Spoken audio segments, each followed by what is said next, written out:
انا عندي مشروع، المشروع ما بيكبرش، اعمل ايه؟ انا عملت كل حاجه في الدنيا واشتغلت كل الشغلانات وجبت كل الناس والمشروع ما بيكبرش. مساء الفل، مساء الجمال. الناس اللي عندها دايما مشاكل ان المشاريع بتاعتها ما بتكبرش، ما بيبقوش فاهمين هم يروحوا لدكتور مين يخلي باله من المشروع بتاعهم. النهارده انا معايا 2 دكاتره للبزنس، منهم دكتور ومنهم دكتور مهندس، بس الاتنين في البزنس دكاتره. واقصد بهنا حاجات كتير، اقصد بهنا ان هم دول الناس اللي انت هتحتاج ان انت تبقى بتروح لهم لما يبقى المشروع بتاعك محتاج تديله الدفعه والزقه، وان هو يبدا يطلع ويبدا يكبر ويبدا يسكيل اب. عرفت قبل كده جمله انه المشروع اللي ما بيكبرش هو مشروع ميت. عشان كده خلونا النهارده نروح ونرحب الاول بالدكاتره بتاعتنا. دكتور هيثم ابراهيم، اهلا بك يا ريس. ازيك يا دكتور؟ حبيبي. ودكتور مهندس بسام سالم. اهلا بيك. ازيك يا دكتور مهندس؟ اهلا بيك يا حبيبي. منورين الدنيا. الله يسلمك. انا اول مره اعمل بودكاست يبقى فيه 2 كبار يدردشوا معايا عن البيزنس وازاي الدنيا المفروض تبقى بتتحرك فيه، وازاي ابقى بكبر البيزنس بتاعي، وازاي ابقى بتحرك. بس قبل ما نخش كده في قلب البيزنس، تعالوا كده ندردش شويه عن دكتور هيثم وعن دكتور بسام، ونبدا نفصص. احنا عندنا دكتور هيثم، انت من ضمن الشركات والجهات الكبيره اللي انت اشتغلت معاها، هي معظمها او الغالبيه العظمى هي جهات طبيه في الميديكال فيلد زي ما بنقول. يعني احنا قلنا السعودي الالماني، اندلسيه، وقلنا العبيقان. انا منطقه صح؟ بس عبيكان العبيكان. بس دي مش هيلث كير بقى، دي مش يس، ما احنا يعني دي انا فصلتها عن الاثنين اللي في الاول. صح. بس انت كور الشغل بتاعك كله كان في هذا الاتجاه. صحيح. عندنا بسام، احنا اشتغلنا على امتنان انترناشونال، سانوفي، AUC، Arab Academy for Science and Technology، كليتي الحاليه دلوقتي بما اني بعمل الMBA. فاحنا هنقعد عايزين ندردش على اللي كنتوا بتعملوه اكتر في الاثنين دول. بس من الاول انا عايز اسال سؤال بسيط جدا جدا جدا وسهل جدا. هساله الاول لهيثم وبعد كده هرجع اساله لبسام. هو يعني ايه بزنس ديفلوبر في صورته الاوليه البسيطه؟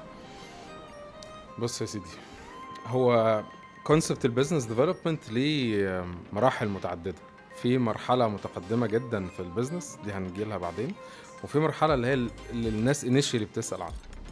البيزنس ديفلوبر ده اللي هو المفروض انه شخص بينقل البيزنس من مرحله لمرحله. ببساطه انت عندك وضع حالي انت فيه دلوقتي، وعندك حاجه انت بتستهدفها، بوزيشن معين عايز توصل له.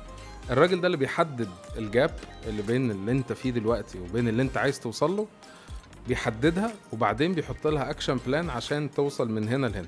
ببساطه ده يعني البيزك التعريف الاولي. طب الراجل ده شطارته فين؟ شطارته في ان هو يحدد الجاب، لان ده الاصعب. بتقولي شطارته فين؟ ان هو يحدد الجاب، ان هو يحدد المستوى اللي احنا فيه دلوقتي عامل ازاي، ويحدد المستهدف عامل ازاي. فالفراغ اللي في النص بين الاثنين ده تحديده مش سهل. في ناس بتفتكر ان تحديد الهدف سهل، وتحديد الفرق بين اللي انا فيه دلوقتي وبين الوصول للهدف برضو سهل. لا، انك تحدد ده صعب جدا. السهل بقى، الجانب السهل شويه، انك انت تحط اكشن بلان ازاي تطلع من هنا لهنا. ده التشخيص والعلاج. الله ينور عليك. فالتشخيص دايما الصعب في الطب، بما انك انت جبت سيره الطب.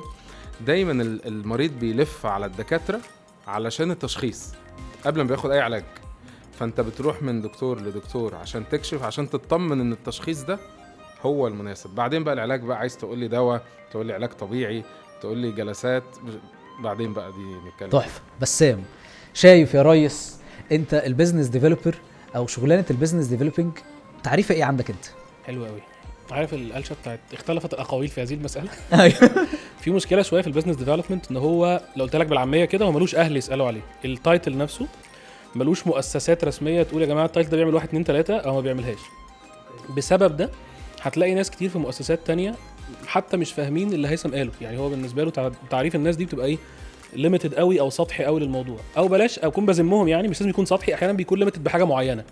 بزنس ديفلوبمنت بالنسبه له هيكون مثلا بزنس تو بزنس سيلز، وده بالنسبه لهم هم يكفيهم، بس هم مسمينه كده. يعني هو حد تاني، في ناس بالنسبه لهم لا ده اعلى شويه، ده ريليشن شيب اكتر، ده بيفتح ريليشن شيب استراتيجيك للمكان عشان يفتحوا افاق تانية خالص.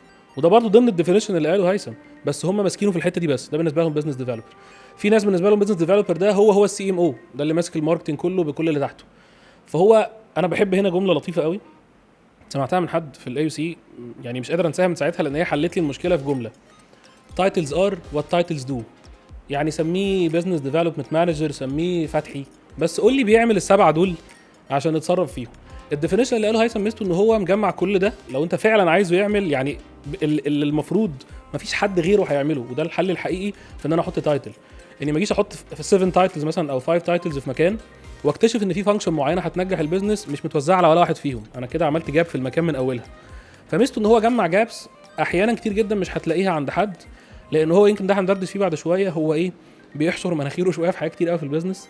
عشان هيثم قالها بنفسه، انا عشان ادايجنوز حاجه انا مضطر اشوف كل الابعاد، ممكن مشكله تطلع حلها مالي. انا لو بلمت نفسي من الاول ان انا بدايجنوز حاجه واحده بس، انا يعني مش هطلع اي جاب ممكن يكون مش عند الماركتنج، مش عند السيلز، مش عند البيزنس تو بيزنس ريليشن شيب. فهو عشان كده اتحول عند الشركات الكبيره اللي فاهمه الجاب دي ومقدرين قيمه الشخص ده، لان انا دايجنوستيشن، انا الراجل اللي هيكشف لك على كله، واحيانا هيضطر يديليجيت بقى ان حل لي الجاب دي ماليا، نحط لي الجاب دي اوبريشن، او انا هروح احلها معاك. فانا قصدت اقول الديفينيشن ده عشان تطوير بقى انا عايز اكمل على كلام بس يلا بينا. في تطوير للديفينيشن بقى في تخصص، ما بقاش بزنس ديفلوبمنت او بزنس ديفلوبر، بقى في بزنس ديفلوبمنت فور اتش ار، بزنس ديفلوبمنت فور ماركتنج، بزنس ديفلوبمنت فور سي ار ام، وهكذا في سب سبيشاليتي. طب ايه الفرق بقى؟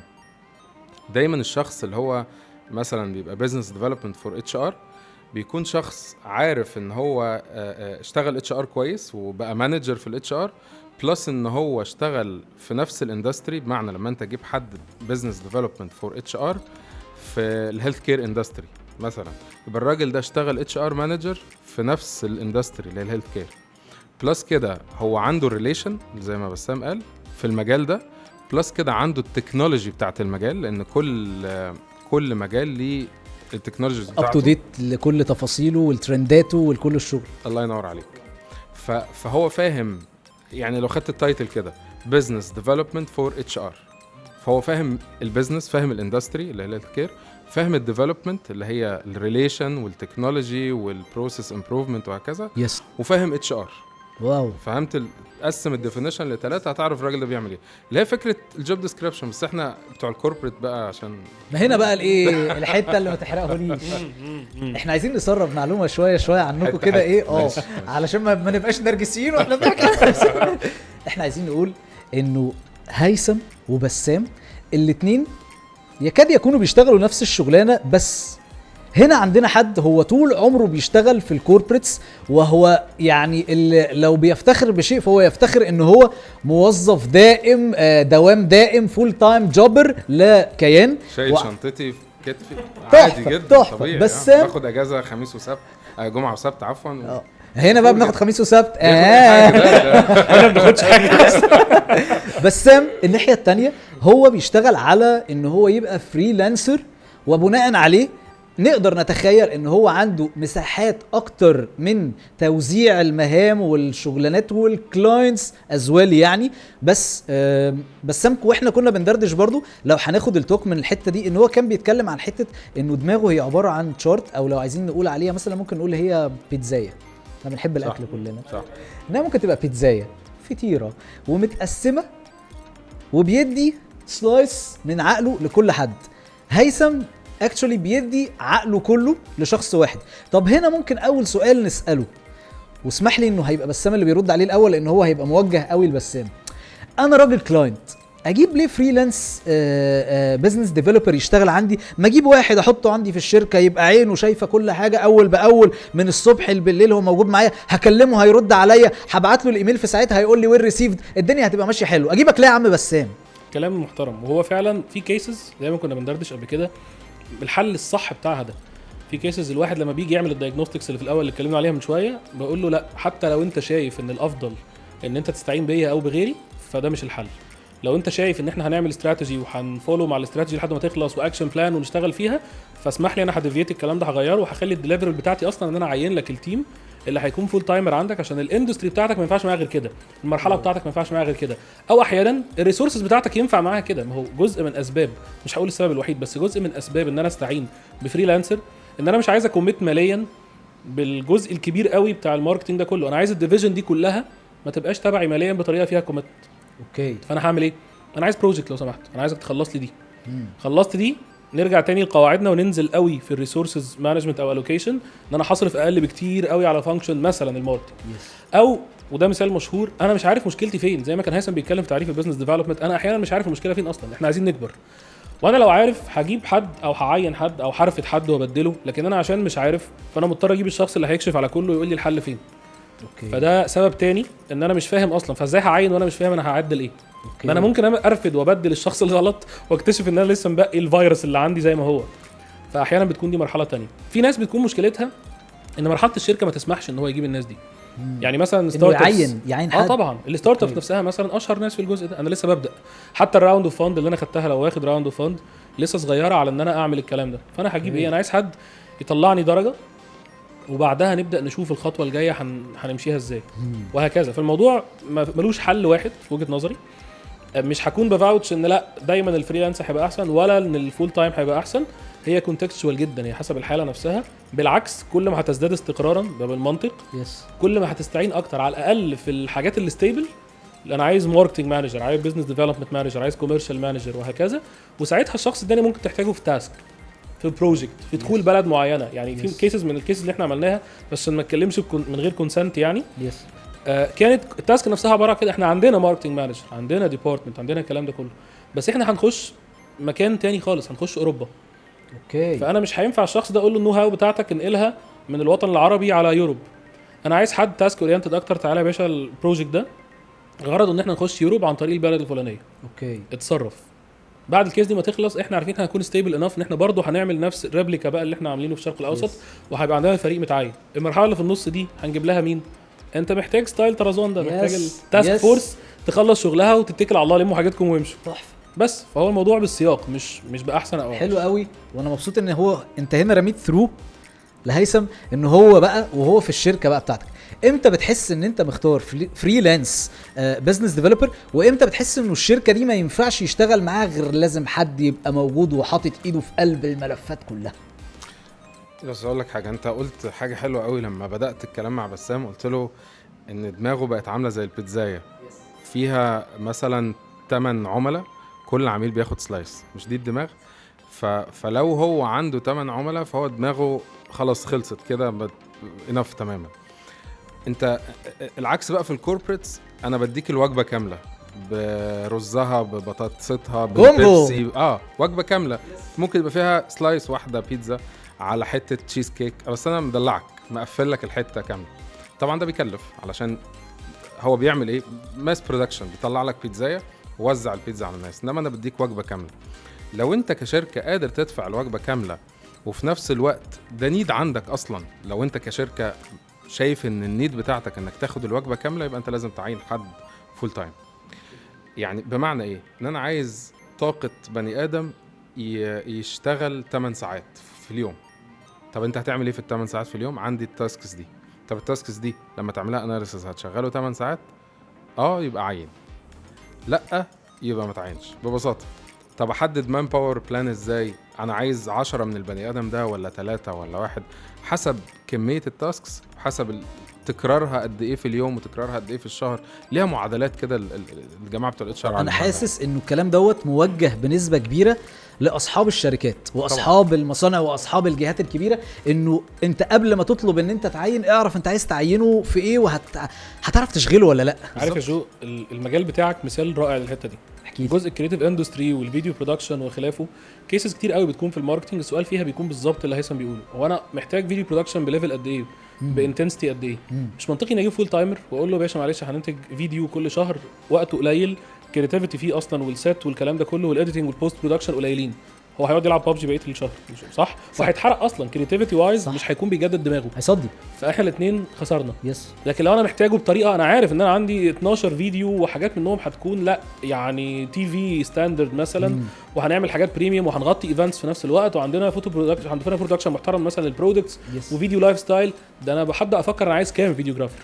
صح؟ فالموضوع هيتحسن كده. فانا شايف ان هذا اللي هيثم بيتكلم فيه فعلا. ويمكن حاجه تانية، احيانا لما بتكون في كيس سواء مؤقته زي الكيس اللي قلت لك بتاعت افتتاح الجزء الاوروبي من شركه ما، يس. او كيس بيكونوا هم مصرين ان احنا مش عايزين في جزء الدايجنوستكس وبدايه الحل ان احنا نجيب فريق. بتكون الحل اللي بنعمله عشان موضوع البيتزا ده حاجه من اتنين. واحد منهم ان انت بتعرض عليه ان الوقت يكون ديديكيتد بس لفتره معينه، يعني بتقلب اوكي سي ام او از سيرفيس مثلا، ان انا تشيف ماركتنج اوفيسر لمده بتدي له سنه. نص البيتزايه بدي لا باجر له بيتزا غريبه شويه بس حاجه زي كده يعني. مستعملة. فانا بقول له يعني البيتزا دي بص حد انت ياكل معاك منها. هتاكل بعد كده هنسحب الفرن ده كله وهنشتغل على حد غيرك. ودي مشهوره على فكره، اتسرقت شويه من عالم الاي تي اكتر. صح. يعني عالم الاي تي في الديجيتال ترانسفورميشن انت بتاخد سيت معينه من الناس، وده تيستر وده سوفت وير انجينير ودول ديفلوبرز الناس دي تبع ديديكيتد من اول ما يصحى لحد ما ينام لمده 3 شهور لمده 6 شهور لمده سنه. اوكي لما دخلت في جزء الانوفيشن مانجمنت اكتشفت ان هو نفس الكلام بالظبط. انت احيانا بيتقال لك انت عندك عقد انوفيشن سنه، هتنقل الشركه دي من الف لب زي ما هيثم كان بيقول، بعدها ما نعرفكش زي ما قبلها انت ما تعرفش غيرنا اثناء البروجكت ده. الحل الثاني احيانا بتكلم عن الحلول اللي تنفع. الحل الثاني الابليكابل ان احيانا بيكون حد عاوز دماغ كامله فعلا، بس مش قصده بيها الديديكيشن بس، قصده بيها ان انا عايز كميه افورت انت مش هتعرف تعمله وانت معاك اكونت تاني، بس انا مش عاوزك ديديكيتد 100%، مش فارق معايا شخص. فبنحلها ازاي؟ ننقل بقى من ليفل فريلانسرز الى ايجنسي. انت كونسلتيشن ايجنسي او كونسلتنج ايجنسي، فتقول له بص انت هتضحي بان انا مش شخص واحد، بس هتستفيد فايده زياده انك بقى عندك الليرنينج كيرف بتاع 3-4 سينيور كونسلتنتس. فدول حرقوا وقت كتير في مثلا في مجال ريل استيت، ودول طبعاً. اشتغلوا في مجال صناعه، ودول اشتغلوا في الخليج اكتر، ودول في مصر اكتر، ودول في يوروب. الاربعه دول هم التاسك فورس اللي عندك، كل واحد فيهم هيدي لك بارت تايم ايفورت. تحفه. برضو هرجع اقول تاني اللي قلته في الاجابه اللي فاتت، مش معنى كده ان حتى الحل ده هينفع لكل الناس. عشان كده قلت لك احيانا احنا بنرفض كلاينت ونقول له ما ينفعش اللي انت بتقوله ده، هو شكله جميل وفريق الاحلام والكلام ده كله، بس ده رومانسي جدا.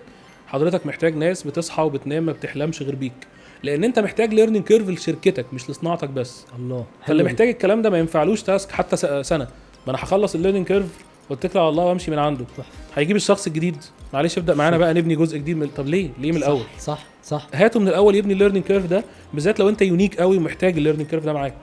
انت خدتني الحته عظيمه جدا، وهي حته اختيار الكلاينتس. ده احنا عايزين بقى هنا نقعد ندردش فيها. انا منكم يعني بسمع لاول مره حته انه احنا اللي بنختار الكلاينت اللي احنا هنشتغل معاه. طب خليني يا هيثم انت اللي تحركني في الحته دي. هو احنا فعلا ممكن نختار الكلاينت اللي احنا نروح له، وامتى ممكن نقول للكلاينت لا؟ حلو قوي. الموضوع ده ليه وشين، امتى الكلاينت يختار الايجنسي وامتى الايجنسي تختار الكلاينت.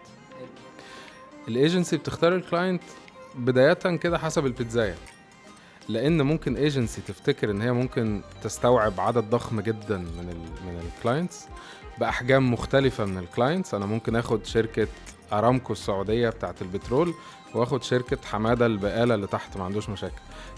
فهي مكونه من عدد كلاينتس، احجام الكلاينتس، كاتيجوري الكلاينتس، ده عايز اني كواليتي وده عايز اني كواليتي، لان انا بقدم كواليتي معينه. البرايسنج كمان مهم جدا. انا البرايسنج باكج بتاعتي بتعبر عني انا كايجنسي، فبالتالي لما احط برايسنج يناسب حماده غير اللي يناسب ارامكو. الايجنسي بتختار الكلاينت. ففي وجهه نظري ان الايجنسي لازم تحدد الكلاينتس ككاتيجوري عن طريق الكاباسيتي بتاعتنا، نقدر نستوعب كام كلاينت كتيم، وفي نفس الوقت انهي كاتيجوري ده اللي هيترتب عليه التسعير، هيترتب عليه الريليشن، لان الكلاينت العالي قوي ده محتاج اكاونت مانجر. هو انا ممكن استخدم كاميرا الموبايل عشان اعمل بيها فيديوهات احترافيه؟ الاجابه طبعا ينفع. التصوير هو ايه اللي هنا مش اللي هنا. انت ممكن يكون معاك اغلى كاميرا لكن مش مبسوط بنتيجه الفيديوهات، بيحصل صح؟ انت مش محتاج اغلى كاميرا، انت محتاج حد يساعدك ويعلمك بالموبايل اللي موجود معاك دلوقتي. وده اللي بقدمه لك في الدبلومه دي. الفيديو جامد مش بس انك تدوس ريكورد، الفيديو تحضير، تكوينات، قواعد اضاءه، مونتاج بابليكيشن سهل، لغايه ازاي تعمل له اعلان ممول ناجح باقل فلوس يوصل لاكبر عدد، وكل ده بالموبايل سواء ايفون او اندرويد. نفسك تعمل فيديو جامد؟ الدبلومه دي ليك. في نفسه. والحماده ممكن مكالمه تليفون او على الواتساب ابعت لي حاج حماده مش عارف ايه وبتاع، نظريه الحاج اللي كان بسام بيتكلم فيها. ايه نظريه ايه الحاج دي؟ لا لسه جايين لك فيها في الكلام عشان ده موضوع كبير هنتكلم فيه شويه في الكريتيريا اللي بنختار بيها. بس انا خليني اكمل لك الحته أيوة. دي قبل الحاج بسام ما يخش في الحوار. فانا الجزئيه دي هخلي بسام برضو ايه هو ادرى مني كمان في حته اختيار الكلاينت. الناس المتواضعه انا عايزكم لا تعرفوا. والله لا هيخش دلوقتي. انما بقى انا من ناحيتي بقى، انا لما اكون في كوربريت وعايز اختار ايجنسي، اولا البرايسنج بيبقى يعني سيلكشن كرايتيريا مهمه جدا، ان انا بشوف البرايسنج بتاعه عامل ازاي. انا طبعا بيبقى عندي كذا ايجنسي يعني. لما بلاقي حد نازل قوي بالسعر اكيد ما ببصش عليه، اكيد بيبقى الراجل ده عنده مشكله كبيره هو بيداريها او مش فاهم السوق، فدي برضه هتكون مشكله اكبر. فدي نقطه. النقطه الثانيه الشخص اللي جاي كوميونيكيت معايا شخص عامل ازاي، ملامحه، الكوميونيكيشن بتاعته، فاهم البيزنس ولا لا. طب الشركه دي عندها سابقه اعمال في نفس التخصص ولا لا، دي بتفرق معايا كتير. قول لي انت اشتغلت مع مين، مش لازم يكون اشتغل مع منافس كبير بس فاهم المجال اللي هو بيشتغل فيه. برضو بحترم جدا الايجنسيز اللي بتفهم دماغي. انا راجل ريزلت اورينتد، لو انت جيت قلت لي هنعمل لك بوزيشننج وبراندنج والوان وما بفهمش الكلام ده للاسف. انا عايز داشبورد، عايز ارقام، عايز اوت بيرفورمانس، كي بي ايز. هتروح معايا فين لفين؟ هتقول لي والله احنا هنجرب 3 شهور بالارقام دي، بعدين هنعلى شويه وحسب الريزلت هحس انك فاهم، هحس انك شريكي. حتى لو انا هدفع لك فلوس، بس في الاخر انت شريكي في النجاح، انت حسستني انك ماشي معايا على نفس الخط بتاعي. بحترم الايجنسي اللي كده، بحترم الايجنسي اللي مرنه في الموضوع ده. يعني مثلا حتى لو هو ما عملش كده قبل كده يقول لي الحته دي ما عملناش بس انا هتصرف واجيبها لك، ما تشغلش بالك، وياخد نوتس وهكذا. فالايجنسي اللي بتفهم دماغ الكلاينت بتاعها عادة دي اللي بتكمل وبتنجح معاه. لان انت الكاستمر طبيعته، انا بقى ككاستمر دلوقتي طبيعتي ان انا عندي نيدز واضحه لي ونيدز مش واضحه لي، بتوضح مع الوقت. فشطارتك انت كايجنسي انك تانجيج معايا، تبقى ماشي معايا في النيدز اللي معايا دلوقتي، وتساعدني في ان انا اطلع نيدز جديده او حاجات انا ما كنتش شايفها، وتانجيج معايا فيها برضو، وتطلع معايا فيها، وما تحسسنيش ان انا ضايع ولا عندي مصايب في حياتي. لا، انت بتمشي معايا وبتديني حلول طول الوقت، وما بتسقطش مني، ما بتختفيش يا بسام حاجات، فاهم؟ هو هيتكلم دلوقتي. بدي لك 15 بوست و3 فيديوهات و4 مش ما تقولها ليش بقى عشان الباكج الشقيه. ايوه الباكج الشقيه دي ب 6000 جنيه، فاهم؟ اللي هي بتبقى كده باستيكها كده بالظبط. بس حلو انه انت برضو بترملنا عند انه بسام هو عارف وشايف وشاهد على الايجنسيز من الناحيه الثانيه، لان هو بيحتك بيهم بشكل يومي. طب ما تحكي لنا بسام على الايجنسيز، واحكي لنا على نظريه الحاج. طيب خلينا نبدا نكمل من النقطه بتاعت الكلاينت وهو بيختار فعلا الكلاينت سايد. وهيثم ادرى مني فعلا، هو قال كرايتيريا مهمه جدا. خليني اقول لك ان النقطه دي مش كل الايجنسيز حتى مدركاها، او حتى الفريلانسرز. هو في ناس منهم يعني ايام وات ايام، عارف انا اللي حصل وانا هقول لك انا زي ايه وخلاص، ما بيخططش اصلا. ودي مصيبه شويه. عارف المثل بتاع باب النجار مخلع، اللي هو ممكن يقول للناس لازم تعملوا بوزيشننج، وهو نفسه يجي والله هي زي ما جت كده، دي قصه حياتنا واحنا عملنا الكلام ده ومش فارق معاه. ما بيفكرش في البرايسنج، بيبرايس بطريقه الصنايعيه. اللي هو ايه الطريقه الصناعيه؟ وطبعا مش بتكلم في ذم ليهم، بقول ان هم ليهم الحق يعملوا ده، بس ما ينفعش تفتح ايجنسي وتعمل كده. ان انا هعمل لك شغل فين؟ في المنطقه الفلانيه فهعمله باكس، هنزل المنطقه الثانيه دي هعمله باكس على 10، ما عنديش مشكله.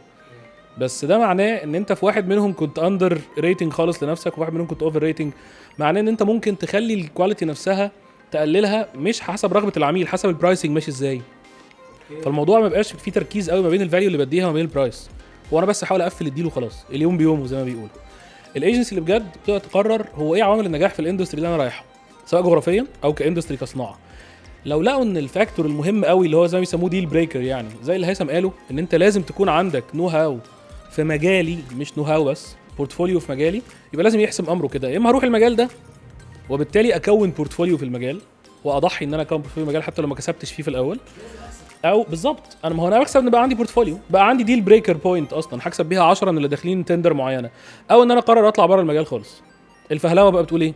لا ما تعملش ولا ده ولا ده، انت خش وهات ناس بالباطن وحط البورتفوليو بتاعهم مثلا، او مش بالباطن خالص، اسرق بورتفوليو يلا، او عد ورانا. عارف النكته دي؟ نفس الكلام بالظبط. انا شفت، وللاسف ساعات بقى باجي على ناس، عارف برضو الصنايعي لما بيجي على صنايعي، لما باجي على ناس اكتشف ان اللي فات كان بيحصل فيه كده. مين اللي حلق لك كده؟ بالظبط. مين اللي عامل لك الحمام ده شغل مش حتى الدكاتره بيعملوا كده والله. طبعا مشهور. مين اللي مش عايزين نقول الشتيمه اللي فيه، مين اللي عمل لك الكلام ده. فنفس الكلام ساعات بتيجي على حاجه. انا لسه في كيس والله جيت عليها، مش عايز من غير اسماء عملاء يعني. كانت الكيس نفسها معمول فيها 4-5 حاجات.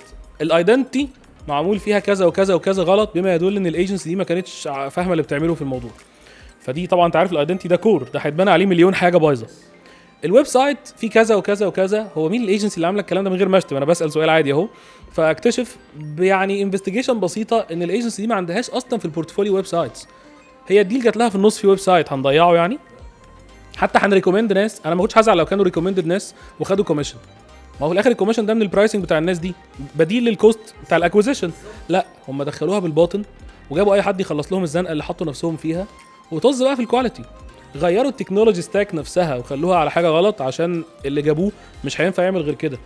فتلاقي بقى اخطاء من دي كتير. فاللي اقصد اقوله هنا، خطط لنفسك زي ما انت المفروض بتقول انك بتخطط للعملاء بتوعك. اعرف البوزيشننج بتاعك ايه، اعرف السكسس فاكتورز بتاعت الاندستري اللي انت داخلها ليه، وامتنع خالص عن الاندستريز اللي انت في خطتك مش حاطط السكسس فاكتورز بتاعتها، سواء كانت بورتفوليو متنوع، سواء كانت اجزاء معينه هتقدمها عندك ومضطر تتدبس في الكوست بتاعها فيكست كوست عشان تكون موجوده عندك. دي مشكلتك. احيانا بيكون المشكله ما عندكش ورق في البلد الفلانيه، خلاص مش هينفع تخش الحاجه دي. في اندستري معينه مش هينفع تخش فيها طول ما عندكش ورق، خلصنا. ما ترهقش نفسك بقى، وحط البرايسنج على اساس اللي هيثم قاله ده. لازم تفهم الرينج اللي انت هتسعر على اساسه، عشان احنا بشر كلنا وعندنا جزء نفسي. انا مش هعين في الاخر شارلوك هولمز يعرف ان انت بجد قوي بس البرايسنج غلط ولا لا، انا مضطر احكم فعلا بحاجات زي دي. انا مش فاضيلك اصلا عشان افرغ شهر اتاكد انت كويس ولا لا. عربيه مرسيدس ب 10000 جنيه بالظبط، حاجه زي كده. انت حد ممكن تكون عبقري وضايع في البرايسنج بتاعك، او عندك سبب تاني بتضحي عشانه، بس انا مش مهمتي اني اكونسيدر الكلام ده وخاطر questionable person بس. او questionable agency. هيثم حد عنده اهتمام بالبرفورمانس، وبالتالي بالنسبه له انا مش هضيع اصلا الكواليتي بتاعت وقتي انا اللي ممكن اعمل بيها حاجات تانية للشركه، قصاد انا اتاكد ان انت مظلوم يا عيني. فانا مضطر اعمل ايه؟ اكونت مانجر عنده مشكله، شكرا، مش فاهمني، شكرا، برايسنج فيه مشكله، شكرا. مع دي ما بتحكمش المطبخ بتاعي كويس ولا لا، بس اخطاء تكفيني ان انا ابقى عندي احساس بالريسك ان انا اتعامل معاك، فشكرا، اتكل على الله، مش هشتغل معاك خلاص. اخر ايجنسي يعني اتعاملت معاه في الموضوع ده، قالوا لي كان الشاب قاعد قدامي فبيقول لي ما هو اصل حضرتك مش فاهم الديجيتال ماركتنج مش بس اوتكم، لا في حاجات اهم من كده. فطبعا كانت اند اوف تكست، صح. ديسكشن انتهت تماما. قلت له شكرا، انا اسف، انت مش حاسس بالروح اصل في حاجات انتنجبل، انت هتكلمني في الحاجات الغير ملموسه، عارف اللي هو دي ما بدايه وراء المصيبه. اصل انت مش فاهم، يعني بيقول لي انا بقى مش فاهم ده فيلوسفي بيوند جدا. هو بيدخلك فجاه في روح الفن وانت ايه ودول ليفل يعني يمكن ممكن نتكلم عنه اكتر في المصايب اللي بتحصل في المجال، في حته الميسكونسبشنز او البلاوي اللي في المجال شويه، من ناحيه شغل النصب شويه، في حته الحاجات الانتانجبل دي. هي في حاجات في الماركتنج دايركتلي انتانجبل مش هتعرف تمسكها في لحظتها، بس حتى الدايركتلي انتانجبل ممكن تخليه ياكيوميليت في الاخر في حاجه تانجبل. it has to be measurable. هو مش فن، خلينا واضحين يعني. الارت كرييتيف اندستري، هي الارت متقاطع فيها مع البيزنس، بس لازم تفهم كويس ان دي دايره ودي دايره، هم متقاطعين في حاجات. بس انا مش رايح اخد جائزه الدوله الابداعيه في حاجه معينه، انا رايح ازود السيلز 20%. فبلاش نضحك على بعض. وشغل اصل اي حاجه الزق فيها وعايز اهرب اقول ايه؟ براندنج. يلا احنا صرفنا مليون ده زياده في ايه؟ براندنج. تعرف تقول حاجه؟ براندنج. مش هتعرف تمسكني انا خلاص كده بقيت زئبق، مش هتعرف تعمل حاجه، بقيت لوجو بس براندنج يا باشا. اويرنس عديهولي بقى الاويرنس. ومش هتعرف تحصلني لما نيجي نعد بعد كده هيجيب لك سيلز قد ايه. لا، اعرف احصلك، وانت لو ما حطيتش على نفسك الهوم ورك ده، انك تحط المسؤوليه دي على نفسك، هتتحول في الاخر لشخص بيحاول دايما يهرب من مسؤوليه ان انا عليا حاجه اعملها في المكان. ودي حاجه اتعلمناها بالطريقه الصعبه، لان محدش بيقول لك في السوق ده الا انك ازاي تهرب، مش العكس. يعني مش بيقول لك ازاي تبقى ريسبونسبل، بيقول لك لا، براندنج واويرنس وعشان مش هياخدوا بالهم. بالظبط، ايداريها بدي ما حدش هياخد باله من حاجه. السجاده بتاعت بالظبط، حطها تحت سجاده البراندنج هتعدي. بمناسبه تحت السجاده والشعبيات منه، انت لسه من شويه كنت بتحكي لنا على نظريه ايه؟ الحاج. ما دي ليها علاقه، هقول لك، بالكلاينتس. انت بتختار الكلاينتس على اساس ايه؟ يمكن هنبقى نتكلم بعدين على جزء ازاي اصلا بتحاول تجيب الكلاينتس بتوعك، بس عموما خلينا دلوقتي ننط الجزء ده ونشوف لو انا خلاص جبت عدد كويس من البوتنشال كلاينتس، عندي ليدز وناس كويسه، بكواليفاي ازاي الناس دي عشان اعرف مين منهم انا نفسي اشتغل معاه. لان حتى بعد ما حددت اللي انت نفسك تشتغل معاهم، في ناس منهم مش هيقابلوا ده بنفس الميوتشوال ريسبكت للاوبورتونيتي، حب من طرف شكرا واحد. بالظبط، يعني فرصه سعيده وانا نفسي مش عاوز. فانت لازم تحط اكتر من الكباسيتي بتاعتك. طيب اللي انا حاطه اكتر من الكباسيتي ده، انا اصلا هعمل له شورت ليستنج على اساس ايه؟ للاسف الخبرات بقى والمعارك اللي فاتت عرفتنا شويه ان في بعض الحاجات هي ريد فلاجز فعلا، زي ما هيثم كان بيتكلم على العكس، وانت بتبص على الايجنسي تعرف ازاي ان في ريد فلاج. ففي ريد فلاجز الناحيه الثانيه بقى، امتى تعرف ان الكلاينت ممكن جدا تكون علاقتكم مش هتبقى لطيفه من اولها؟ امتى اعرف ان الكلاينت علاقتي معاه مش هتبقى لطيفه؟ من الاخر زي ما هيثم قال لك مثلا، الحقيقه اكونت مانجر مش فاهمني، ومش ريبريزنتبل ومش مناسب للي بيقولوا انه بيعمله، فخلص نفسك من الاول. صح؟ البرايسنج وهكذا نفس الكلام. الكلاينت اللي عنده بعض المتلازمات كده، انا بعتبر برضو ان ميزه شويه الفريلانس سايد او الايجنسي سايد، انت بتقابل ناس كتير زياده عن اللازم، يعني كلاينتس اكتر من اللازم بكتير، عارف، مور ذان ا لايف تايم شير يعني. فانا مضطر اعمل ايه؟ ان انا استفيد من ده، ان انا اقسمهم باترنز، واول ما الاقيه وقع في باترنز اللي عارف شغل التوكسيك بتاع الترندات اليومين دول، شكله كده توكسيك كلاينت، فشكرا جدا ليك، اديليجيت او اهرب اصلا منها. ايه بقى منها؟ اولا عارف لما تكون عايز تعين حد، انت عايز تعين حد وتلاقيه اول حاجه بيسالك عليه، انت لسه بتحاول تفهم هو كويس ولا يقول لك انت هتقبضوني كام. في كلاينت بالعكس بالظبط، انت لسه بتبدا معاه، يعني بكام البتاعه دي، اديني افريج. استهدى بالله، طيب انا مش فاهم انت مين، ده انا لسه بسالك انت كشركه مين، عشان ابدا اسالك مشكلتك ايه وعاوز ايه وبالتارجت، وانت كل اللي فارق معاك ايه، هم كام جنيه بالظبط. او العكس بقى، وحضرتك حاطط كام بادجت الجمله للبروجكت. الفظيعه. ايوه، انت حضرتك ما سمعتش البروجكت اصلا. انت طب انت حضرتك عايز كام كامبين؟ ايوه، هو انت اللي هتقول لي. الايجنسي عندها مفروض اسئله هي اللي تجاوب عليها. انا ما عنديش بادجت معينه، انا بقول لك انا الاوبجكتيف بتاعي كذا، انا عايز اوصل لعدد كلاينتس او نمبر اوف ليدز كذا. نشوف بقى هنجيب البادجت بعد كده ازاي، وهيبقى في فاوندر ولا هيبقى في انفستور ولا انكوبيتر ولا بادجتك كام، اللي هو انا هقلبك في كام، فاهم؟ مشكله. انا بسمعها كده. وهشوف انت تساوي كام قدامي دلوقتي بالزبط. يعني اكمل قاعده ولا ابدا اقول لك معلش اصل الميتنج جاي بقى ما خلاص انت مش بالنسبه لي مش مهم للدرجه دي حاجه نغششها للناس اللي بتتفرج. طبعا ما تسالوش على الاسعار من الطرفين. مش منطقي تخلي السعر في الاول، انت اصلا ما وزنتش باقي الكيس. يس. سواء انت ما وزنتش الايجنسي دي او الكونسلتنت ده هيعمل لك ايه، فمش منطقي تتكلم في السعر من الاول، وهتدي له باد امبريشن حتى لو انت مظلوم. احنا اتكلمنا من شويه ان مفيش حاجه اسمها ظلم هنا. في السعر يعني يا اما بيبقى شمال يمين يا اما يمين شمال. يعني في استراتيجي ان انت ككلاينت اللي تقول السعر، تقول له انا بص، انا الليله دي هدفع فيها 100,000 تكتب شورت عليه علشان هو ما يحلمش اكتر من نفسك فيهم. صح. وفي في نفس الوقت ان انت اللي تقول لي والله تبيلد اب بقى الكوست بتاعتك، وتقول لي والله في الاخر ده هيكلفك كذا، ونيجوشيت مع بعض. ده بينفع شركات وده بينفع شركات. لكن انت هتقول لي، عارف الصينيين، انت ممكن تروح للصين تقول لهم انا عايز موبايل زي الايفون اللي معاك ده، عايزه $5.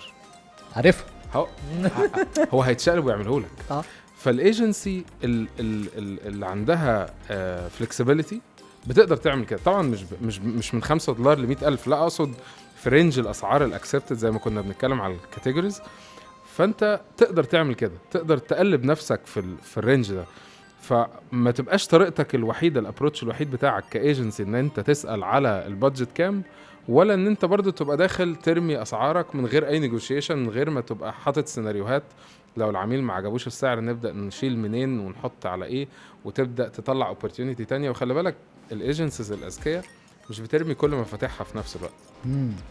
بتدي لك حاجه انت عجبتك واشتريتها، بيبدا يدي لك سبورتيف سيرفيس جنبها، بيبدا يحط لك حاجه جنبها يخليك دايما عايز تشتري منه. هي بيسهلها عليك.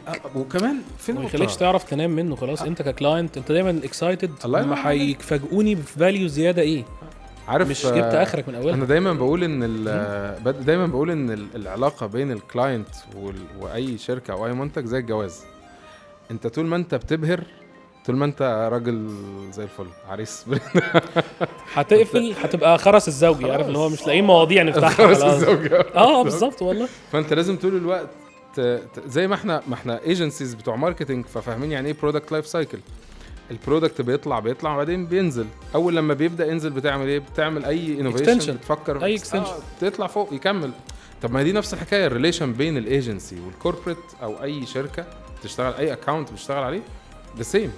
انت لازم تديله الحاجات لحد ما يعلى بيك، وبعدين اول لما تبدا تبقى في البلاتو تقوم ضارب برودكت جديد او انوفيشن بروسيس جديده تخليه بقى يشتري اكتر، وهكذا. زي ابل. بنشوف في ابل كده كتير يعني عن الجزء ده، ان هي كل شويه تطلع لنا بانوفيشن في حته طبعا. في تكنيك، في حاجه علشان تصحصح. اول لما الناس تقول لا ده ابل خلاص بتقع، نفضل في نفس الاكسايتمنت. خلينا اكمل لك على النقطه اللي انت كنت بتتكلم فيها بتاعه اختيار العميل هنا. ان الموضوع شبه برضو التوظيف في ايه، وشبه الجواز باي ذا واي في نفس الحته. الاتيتيود اهم من الريسورسز نفسها. يعني حتى لما ضربنا من شويه انا وهيثم مثال البرايسنج، ما كانش قصدنا على السعر نفسه. الايجنسي الصح ممكن تكون حاطه ان الميزانيه مش هتقل عن كذا، وتعرف توصلك ليها حتى لو ما فتحناش الموضوع ده في الاول. فهو المشكله اكتر في الاتيتيود. انت اول ما تكتشف بعض الاتيتيودنال سيجنالز عند الكلاينت تبدا تفهم ان العلاقه هتبقى من اولها صعبه جدا. وغالبا ما هو انا وظيفتي ايه؟ ان انا انجحك في جيرني معينه. بكتشف الاتيتيود ان انا مش هعرف انجحك، لان انت اصلا هيبقى ما بيننا صراعات اكتر من النجاح، او ان انت قافل على نفسك باب للنجاح انا مش هعرف افتحه لك. اكيد مش هنقعد نعمل ثيرابي، يعني انا مش جاي على زي بالظبط الموظف برضه. هرجع اقول لك انا مش هجيب موظف وابدا اعمل له ثيرابي ومنتورشيب وكوتشنج 5-6 سنين عشان يبدا يبقى مناسب للوظيفه. ده كده ابني مش موظف. مجرد ما بقى مناسب هو هيسيبني ويمشي. وانا اصلا ليه اعمل ابقى انفست فيك كل ده ليه؟ صح. ما هو السوق فيه ناس تانية. صح. احنا بنتكلم براجماتيا، احنا Yes. بنتكلم في بيزنس مش Yes. كلام رومانسي. Yes. خلينا Yes. نتكلم عملي. نفس الكلام بالظبط. انا لقيت كلاينت انا محتاج اقنعه اقتناعات مبدئيه في الكونسبتس الاساسيه بتاعت حياته عشان يبدا يقتنع مثلا ان انا جايب واحد وبحط عليه مسؤوليه، فلازم قصادها يكون قصاد المسؤوليه دي ريسبونسبيلتي معاها اوثوريتي. ببدا اتكلم في مبادئ. طب ليه بنحرق وقت بقى؟ انا اروح لواحد عنده المبدا ده حتى لو عنده تشالنج في الريسورسز، ده ارحم بالنسبه لي. بالظبط نفس الجمله بتاعت يعني في كذا حد سمعها مني كتير من كتر ما بقولها، بتاعت هاير فور اتيتيود ترين فور ذا سكيلز. هي بالظبط، بس مش هقول بقى سكيلز هنا. انت ممكن تهاير فور اتيتيود على الكلاينت وتديفلوب الريسورسز معاه. فالمشكله في الريسورسز بالنسبه لي ارحم بكتير من مشكله الاتيتيود. وهنا جت المتلازمات بقى اللي انا بتكلم عليها دايما بهزار. متلازمه الحاج دي بالنسبه لي انا حاطط كام جمله كده، الحاج او المعلم زي ما انت حاببها يعني. وفي ناس كتير حتى بتقولها بقلش شويه على الايجنسي سايد، اول ما تلاقي البيزنس الاونر بتاعه اسمه الحاج اجري. هم مش قصدهم خالص ستيريوتايبنج، بالعكس. يعني هو الموضوع بس ان هو بيقولوا ان في نسبه منهم مش قليله significant enough يعني statistically ان بيكون فيها الحاج ده هو شخص عصامي. ده معنى كلمه متلازمه بقى، هنتكلم كلام دكاتره. ففي مجموعه سيمبتومز كتير قوي بيتجمعوا بروت كوزز مع بعض، فدي متلازمه. فبتلاقي شخص غالبا عصامي بدا من الصفر وتحت الصفر، عمل انجاز مهول. الانجاز ده فعلا لما تيجي تبص له انت ممكن تعمل دوكيومنتري على الشخص ده من كتر هو نجاح فظيع. كل ده جميل. بعد كده لو عايزين نضرب مثال من غير ما نتكلم عن حد بعينه، عبد الغفور البرعي. ده الستايل اللي ممكن تقوله كده بالظبط. مشكله عبد الغفور البرعي في ايه؟ هل في ان هو ذكي؟ لا، ذكي جدا، يعني ما عندوش مشكله في الغباء اهو. في ان هو مجتهد جدا، عنده جروث مايند سيت رائعه. بس مشكلته في الاغلب ايه؟ ان هو من كتر النجاح اللي عمله ده ومن الصفر بقى عنده اعتداد رهيب برايه. وبصراحه عنده حق يحس بكده. يعني الباشا عمل من لما كان بيسقي عيش في الشاي عشان يعرف يسرفايف اليوم، لانه بقى بيشتري طياره وعمارات هو انا ممكن استخدم كاميرا الموبايل عشان اعمل بيها فيديوهات احترافيه؟ الاجابه طبعا ينفع. التصوير هو ايه اللي هنا مش اللي هنا. انت ممكن يكون معاك اغلى كاميرا لكن مش مبسوط بنتيجه الفيديوهات. بيحصل صح؟ انت مش محتاج اغلى كاميرا، انت محتاج حد يساعدك ويعلمك بالموبايل اللي موجود معاك دلوقتي. وده اللي بقدمه لك في الدبلومه دي. الفيديو جامد مش بس انك تدوس ريكورد، الفيديو تحضير، تكوينات، قواعد اضاءه، مونتاج بابليكيشن سهل، لغايه ازاي تعمل له اعلان ممول ناجح باقل فلوس يوصل لاكبر عدد. وكل ده بالموبايل سواء ايفون او اندرويد. نفسك تعمل فيديو جامد؟ الدبلومه دي ليك. وهكذا. بس يا فهيم افندي انت اوقات بيبقى عندك حق. بس هل هو بيدرك ان فهيم عنده حق، ولا اسكت يا فهيم وروح نفذ؟ للاسف. ماشي. فهيم مات باين صح. فهيم في الاخر مات يا عيني، وفضل طول عمره بالاقلام اللي حاططها دي وبالبتاع اللي هي بالبدله الصيفي بتاعت زمان دي. والحاج والحاج هو اللي كبر. وعلى فكره مش عيب ان الحاج ده او المعلم ده يدرك ان انا مش محتاج غير فهيم افندي. انا ما عنديش اي مشكله في ده. هو مشكلته ان انت بتكون محتاج فهيم افندي وجايب واحد تاني خالص، جايب ابن الحاج مثلا اللي هو نسيت اسمه عبد الوهاب اللي هو عنده. فايه اللي هيحصل؟ هنكلاش كل 5 دقايق ومش هنعمل حاجه. وانت كنت ماشي في جروث قد كده وعبد الوهاب ده هيمشي في جروث قد كده. اللي حصل احنا الاثنين خبطنا في بعض، فاحنا الاثنين نمنا، واحنا الاثنين طالعين من العلاقه برضو بعلاقه طلاق غير صحيه، كارهين بعض وشايفين ان احنا الاثنين ده شايف ان ده نصاب وده شايف ان ده نصاب، وما بينهم مشاكل واحيانا قواضي بجد. طب ما من الاول بقى خالص نبقى احنا الاثنين عندنا الحكمه الكافيه ان احنا نقرا بعض ان انت محتاج منفذ. هات فهيم افندي فعلا. ده انا ساعتها بقى بالك فهيم افندي كبوزيشن في المسلسل هنا كان سايكولوجيكال بوزيشن. يعني انا نفسيا كعبد الغفور محتاج هذا الشخص علشان انا احس ان انا قوي حقيقي. هو رايي وراي الحكمه وكده، بس لما تكون انت بقى اقوى من الحكمه انا معلم يس فخلاص. فهو سايكولوجيكال بوزيشن. فالمقصود ايه؟ ان ساعات حتى الايجنسي بتبقى بتتعامل مع واحد زي عبد الغفور، بتنفذ له اللي هي عايزاه وبيبقوا حاسين ان هم متضايقين. لكن ده تايب اوف بيزنس بينفع بعض الايجنسيز بالظبط، ان انت فعلا بتقول رايك بكل وضوح بس بتنفذ له اللي هو عايزه، لان هو بنقول في السعوديه اربط الفيل مطرح ما يحب الكفيل، او احلى من الحمار ما الحمار وصاحبه هنا فيه وكفيل في سجع. تحفه. 5 ريد فلاجز لما بتشوفهم في العميل او لما بتشوفهم في الايجنسي بتقرر ان انت ما تشتغلش معاهم. خليني ابدا بهيثم. بص يا سيدي، انا عندي مشكله بقى مع الايجنسي. اولا اللي هي ايه، انا مسلمها نفسي، انا اقول له مثلا ايه انا مفتاحي كذا ويروح هو بقى في سكه تانية. دي طبعا وش بيتعلم عليها. اوكي.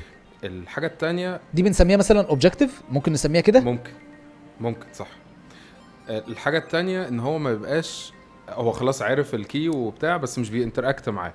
يعني هو عارف وكل شويه يسمعهولي على اساس ان ايه ان انا عارفه، خلي بالك وانا انا جامد اهو بفهم اللي انت عايزه، بس مش بينتراكت معاه، مش اكتيف ليسنر. هو سامع بس مفيش تفاعل مع البتاع، فبعرف ان هو فاضي من جوه او مش مركز معايا، فبالتالي ده برضو بيتقلش بسرعه. النوع الثالث اللي بيختفي، اللي هو انت احنا متفقين مثلا النهارده ان انت هتديني خبر في حاجه، فتقوم دايب مش موجود. طب فين؟ زمر، رنة، مسج، اي حاجة، قول لي بحبك. مش عارف، بس مفيش خالص. طيب بص، اول حاجة ان انا ساعات او دايما يعني لما بتعامل مع ايجنسي بديها المفتاح. سوق انت. فانا مثلا اقول لك انا مفتاحي انك تعمل كذا، فتقوم انت بقى ايه ما تعتبرش ان ده شيء موجود. انا مسلمك نفسي وواضح وصريح معاك، مديك الاوبجكتيف كده ايه، خده هدية على طبق من فضة وانت مفيش.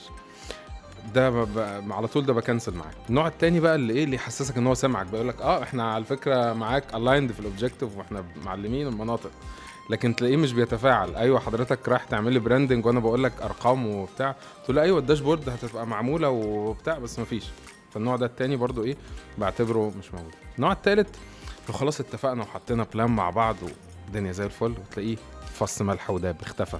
احنا متفقين النهارده هنشتغل، متفقين بكره هنسلم. ريد فلاجز بقى يعني بالنسبه لي انا بقى دول يعني عارف السكاكين اللي بنذبح بيها الايجنسي. ايه بقى؟ اول سكينه هي سكينه الاوبجكتيف، اللي هو انا بدي لك نفسي كده، بسلمك نفسي، بقول لك انا مفتاحي كذا، انت لو عملت كذا فانا بتاعك ومرسوم على دراعك. هو ما بيعملش.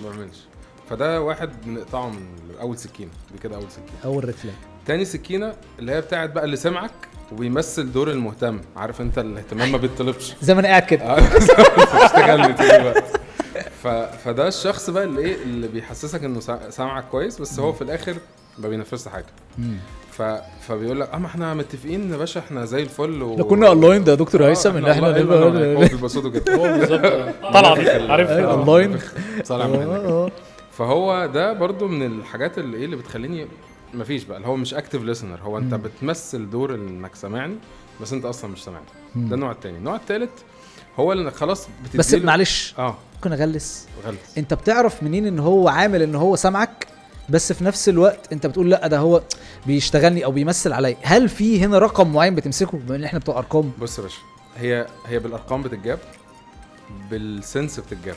يعني انت كده في عندك خلاص قرون استشعار. عارف اللي بتشم ريحه الكذاب، عارف انت الناس اللي بتقول لك كده. فانا الراجل ده بشم ريحته لان هو بيبقى بيكرر فكره الالاينمنت دي كتير. احنا الايند، احنا الايند علشان انا اطمن، اللي هو اكنه هيقولها لي، فانا عارف ايه بقى. خطيبتك تقعد تقول لك انا بحبك وما اقدرش اعيش من غيرك، اللي هو من غير سبب. هي بتخوني كده وشك خلاص. ده انت خلاص انت الايند جدا يعني. انت الايند لدرجه ان انت في الناحيه الثانيه خالص بقى، اتثبت لوحدك هناك. واو هنا كده فده السكينه الثانيه. السكينه الثالثه بقى هو خلاص اتفقنا وخلاص بنطلع شغل ومع التسليم، وده يقوم مختفي، ولا حاجه ولا صوت، صرصور الحقل على الواتساب، وممكن تبعت له يبقى اونلاين ومفيش برضه مفيش اهتمام. ده قافش كده. بعت لي اي حاجه، اي ورده حمراء في الواتساب، خنزير حتى، بطه بلدي، مفيش اي حاجه بتطلع.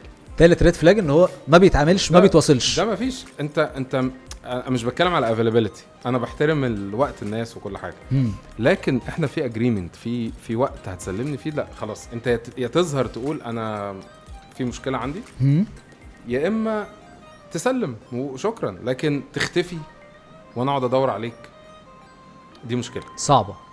ده السبب الثالث. السبب الرابع وانا بعتبره ده اهم واحد، نص الديل او يمكن 70% منه ايجنت، الشخص الجثه اللي داخله لك. اوكي. ساعات يخش لك واحد السلام عليكم يا دكتور، ده عارفه ده ده مفيش. او العكس بقى الاكستريم، يجيب لك بنت هاي دكتور ازاي هاو ار يو، نص الكلام انجليزي من غير داعي، وتخش الكورت تلاقيه عادي بلدي، فاهم؟ فانت الاكستريمز مفيش داعي منها. انت الشركه 70% منها الانسان. انت لو شفت شركه مثلا زي روز رويس مثلا، دكاتره اللي بتبيع، عميد كليه، مش بياع هو انسان انت ممكن تصور معاه، فاهم؟ والله لا حاجه مبهره. فانت الراجل اللي هيمثلك ده ما تسترخصش فيه. اختار الشخص الصح، حتى لو بارت تايمر، حتى لو هو هتدفع له مبلغ كبير بس هيشتغل لك 4 ساعات. مش لازم تجيب ابو 8 ساعات اللي تسحله وهو اصلا مش هيشتغلهم اكشولي، ومش عايزه يشتغلهم يا باشا. هيشتغلهم بس مش هيجيب لك اوتكم انت عايزه، لانه مش ده اللي هيمثلك. اوكي. انت عارف انت لما بتبقى في سوبر ماركت ويدوقك حته من الجبنه عشان تشتري الجبنه، يس. فانت بتدوقه قشره الجبنه وتقول له اشتري الجبنه، مستحيل هتشتريها. صح. فلو انت الراجل اللي انت بتبعته ده يمثل البراند فعلا، ده هيخليك تبيع. فده أوكي. ده احد الاسباب. الايجنت نفسه طبعا دي الرابعه. خامس حاجه الايجنسيز اللي ما عندهم، انا بقى كراجل بشتغل في بيج كوربريتس، اللي ما عندهمش كونسبت، ما عندوش فريم ورك، ما عندوش فكر، ما بشتغلش معاه. لازم يبقى عنده فكر، لازم عنده بروسيس، يقول لي احنا بنشتغل بالطريقه الفلانيه. ده بيبان فين بقى دكتور، ويبان ازاي؟ ده اكتر حاجه بتبان في البرزنتيشن، في السلايدز اللي بتتعرض عليك في الاول. هو بيعرض عليك ايه؟ الفانل، سيلز فانل، قول له شكرا مع السلامه، لان خلاص ده بيتلف عليه فلافل دلوقتي. لكن احنا عايزين بقى ايه؟ انت عندك ايه بقى؟ انت بتقدم ايه؟ طب انت السيلز فانل بتعمل بيه ايه؟ البروفايل بتاعك، مين الكلاينتس اللي عندك، الكونسبت، انت داخل تبيع لي. فانت يو هاف ان انت تاخدني معاك في سكتك، مش ان انا اقعد اتفرج عليك على حاجه ممكن الاقيها في اي حته. يس. بس فدول اكتر 5 طبعا. في الريد فلاجز لما بتشوفهم بتهرب. بالظبط. بسام، اكتر 5 ريد فلاجز لما بتشوفهم بتهرب من الكلاينت وما بتبقاش عايز تشتغل معاه، غير ان هو حج. بص خليني ما اقولش على حاجه دي وحدها عشان برضو الناس ما تفهمش ان انا قصدي فعلا لازم يكون جاي من باك جراوند حاجه، هي بس بنقولها كنيك نيم عشان نفتكر بيها حاجه. دي الاهم بقى، ان الاساسي في الموضوع اللي هياخد ديسيجن، اللي هو الديسيجن ميكر الحقيقي، يكون ديكتاتور. الديكتاتور ده اصعب حد ممكن يتعامل معاك، لان هو زي ما قلت من شويه هو مش عاوزك، هو مش واخد باله ان هو مش عاوزك، هو عاوز واحد يوافق على اللي هو بيقوله، ولو عنده فكره ينسبها ليه هو، وهو في الاخر بيقبلها وما يقبلهاش بمزاجه، ويجري على تنفيذ الحاجه. فانا ما عنديش مشكله ان احنا نتصالح مع الواقع ده واجيب لحضرتك منفذ، ده هيبقى بالنسبه لك رائع، او حتى ايجنسي منفذه. عارف فرق ان انا اجيب مثلا ماركتنج كونسلتنت وان انا اجيب برودكشن هاوس؟ برودكشن هاوس هيقول انا عايز اعلان قد كده، طريقته كذا، عايزه شبه كذا، البنش مارك هو عايز تعملي كذا، خلاص. يبقى ما تصدعنيش وتحط واحد في النص يا عيني مسكين، هتقعدوا تعذبوا في بعض انتوا الاثنين، يقول لك يا باشا الاوبجكتيف غلط، الاستراتيجي مش ماشيه كده، ده مش ملائم للبوزيشننج، ده مش هيكلم صح التارجت اودينس بتاعنا، وفي الاخر انت هتقول له اخلع. المثل المشهور اللي بفتكره هنا دايما، شوف الباشا يشرب ايه وهات له شاي. طب انت مدام ليه احنا جايين نعذب بعض؟ مدام هي كده، روح شوف له واحد مش محتاج حد يطلع له الجزء ده من نفسي ده، وهو اوريدي بيقول لك حضرتك عاوز تشرب ايه من الاول. ده اول نقطه، تمام؟ لان دايما الفريلانسر او الكونسلتنت او الايجنسي اللي علاقه بالكونسلتيشن مش بالتنفيذ، هي واضح من اسمها كونسلتيشن، يعني انا عايز افكر معاك زي ما هيثم قال من الناحيه الثانيه، انا عايز اسلم لك نفسي. فلو انا اكتشفت ان هو مش عايز يسلم نفسه لحد ولا حاجه، ده كلام هو بيقنع بيه نفسه، بس الواقع اللي انت بتقراه زي ما كان هيثم بيقول وانت بتتكلم معاه ان هو مش بتاع تسليم نفسه ولا حاجه خالص، يبقى اخلع انت احسن، ارجع ورا. ولو انت فعلا محترم الشخص ده على المستوى الشخصي، اديله حد منفذ، قول له اتفضل، الناس دي هتبسطك جدا والموضوع هيبقى لطيف خالص، او بقى حاول تقنعه. ده الديكتاتور. ده الديكتاتور. نمبر 2 بكل صراحه، حد، وهنا مش بتكلم بالاولويه، يعني حد مش قادر كريسورسز ان هو يتكلف ان هو يشتغل معاك، وهو فاكر انه ممكن يقدر، لسه بيشوف ايه الاخبار.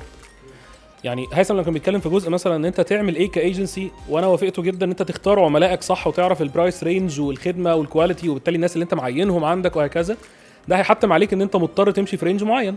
لو انا اكتشفت ان الشخص ده موضوع اوت اوف هيز ليج تماما، انا عندي اختيار من 2 بسرعه جدا لو هكمل معاه. يعني الاختيار الاول ان انا احاول ادور معاه ازاي نخليها لونج تيرم ريليشن شيب وهنكبر مع بعض، بالذات لو هو ستارت اب ناوي على راوند اوف فند معينه هنشتغل عليها، هناخد نسبه. على فكره حصلت في بعض الايجنسيز مع ستارت ابس ان احنا بناخد نسبه من راس المال نفسها ومن المكان نفسه، بناء على ان انا بديله حاجه فاليو اساسيه لمده سنه سنتين، مفيش اي مشكله.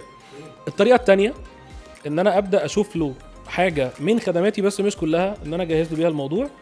لو مش دي ما تنفعش ودي ما تنفعش، وهنا انت الحكم لان هو مش فاهم وزي ما قلت لك وعايزك بتدور له، او ممكن بقى تعملها انت كحاجه كده برو بونو، انت بتعملها عشان مقتنع بالفكره، عشان عندك وقت اضافي، حتى لو براجماتيا عشان عايز تضيفه للبورتفوليو. يعني ده مثلا ستارت اب في الفينتك وانت ما اشتغلتش فينتك وهو معهوش فلوس يجيب كونسلتنت بالليفل ده، واي نوت؟ انا موجود. فتاني ريد فلاج ده مشكلته، عارف لما لخصت لك الاول كده وقلت لك شوف الباشا يشرب ايه وهات له شاي، او التاني ده اللي هو ليفل ايه كشركه، يعني حبستك ازاي وانت مش بسطاني، عارف الستايل ده. انا لازم اخد فاليو ماليه او بورتفوليو، او حتى ان الكوز اللي انت بتحاول تعمل عليه الشغل الفاليو اللي انت بتعملها عجباني، دي لوحدها بالنسبه لي ممكن تكون كفايه، بالذات لو انا فريلانسر. تمام. فالجزء الثاني ده انا محتاج فيه اكون متاكد ان فيه ماتشنج من ناحيه الفاليو، وانا قصدي اقول الفاليو عشان هي مش فلوس بس زي ما اتفقنا. الانبساط اللي قلنا عليه ده انا محتاجه ممكن يكون بورتفوليو، ممكن يكون كوز انا خدمتها وفرحان بيها، بالذات وانا بلعب فريلانسر. انا معيش اوفر هيدز ومعيش فيكست كوست لازم اجري عليها، عارف بتجري على يتامى يا عيني وناس. لا، انا ممكن جدا اقول الوقت ده انا عندي الكفاءه الماليه ان انا اجري شويه هنا في الاكونت ده من غير ما اخد منه حاجه، بس انا فرحان. ودي ميزه شويه في الفريلانسنج عن ان انا متدبس في فاينانشال ستيتمنت بروجكتد ولازم احققها. نرجع تاني بقى للحاجه الثالثه الاغرب شويه. الحاجه الثالثه بتكون، عارف انت دلوقتي جاي تعمل حاجه لشركه، والشركه دي اشبه ما تكون ببيت متكامل، صح؟ فيها ناس وستيك هولدرز، ودايما بيتشهر قوي في البي تو بي سيلز انت بتبيع لشركه، يعني ان مفيش ديسيجن ميكر غالبا، بالذات لو بنلعب شركات متوسطه الحجم او اعلى. فالميديوم او اللارج انتربرايزز بيكون في ديسيجن ميكنج يونت كامله، في وحده كامله من الناس، كوميتي، صح بالظبط، باي صوره من صورها. هم متهيكلين كده، او هم في الحقيقه فريندلي بيزد، هم فلان هو اللي ليه القول الاخير وهكذا. انا ببساطه للناس بتكون في فورمال كوميتيز يعني وانفورمال اللي هو لا اصل انا لازم اخد راي مستر فلان مدير المالي مثلا، هيراركيو مع ان ده مش في البوليسي اصلا. بس هو عارف في كل شركه ليها الحيرم بتاعها، عارف حيرم؟ ايوه للاسف ايوه نادي الرجال السري. ففي حيرم في كل شركه اللي هو الراجل اللي بيدير كل حاجه من ما وراء الحاجات. فالراجل ده لازم من وراء الكراسي، من وراء الهيراركي، كل حاجه مش باين اصلا في الصوره.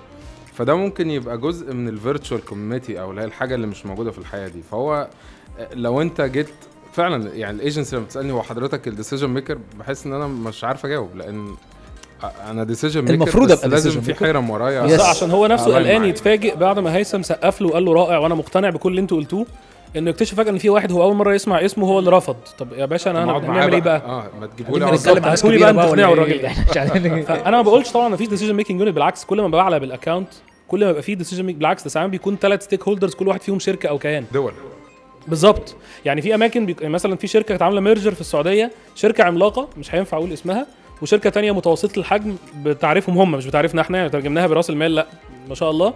وفي النص في بقى الشركه اللي تم انشائها الجوين فينتشر اللي هم الاثنين انشأوها. فانت عندك 3 كيانات قاعدين بيتكلموا معاك وكل واحده فيهم فيها اقسام وديسيجن ميكرز از ويل. كل ده ما عنديش فيه مشكله. انا عندي مشكله في حاجه واحده بس، ان البيت اللي انا بحاول اقنعه ده لو مكون من شخصين او مكون من 20 ما يبقاش عندهم مشاكل شخصيه. انا مش حمل الكلام ده، انا مش داخل عشان الكلام ده. حلوا، عارف الكلمه حلوا مشاكلكم العائليه دي وارجعوا لي تاني، دي مشكله كبيره جدا. ما ينفعش تدخلوني انا في الفاير اللي في النص، ابقى انا كوت في الايه في الفريندلي فاير اللي ما بينكم، واتمطوح انا وفي الاخر الاقي مثلا ليد جنريشن حصل، انا جبتك وانت مقتنع بيا، بدأنا نتناقش فجأة، وده حصل اللي انا هقوله ده، 1.5 سنة عشان تاخدوا قرار. هو انا قاعد لكم ليه 1.5 سنة؟ يعني انا مش ابن واحد فيكم بحاول اقوم شركة بابا، فربنا يوفقكم، صح؟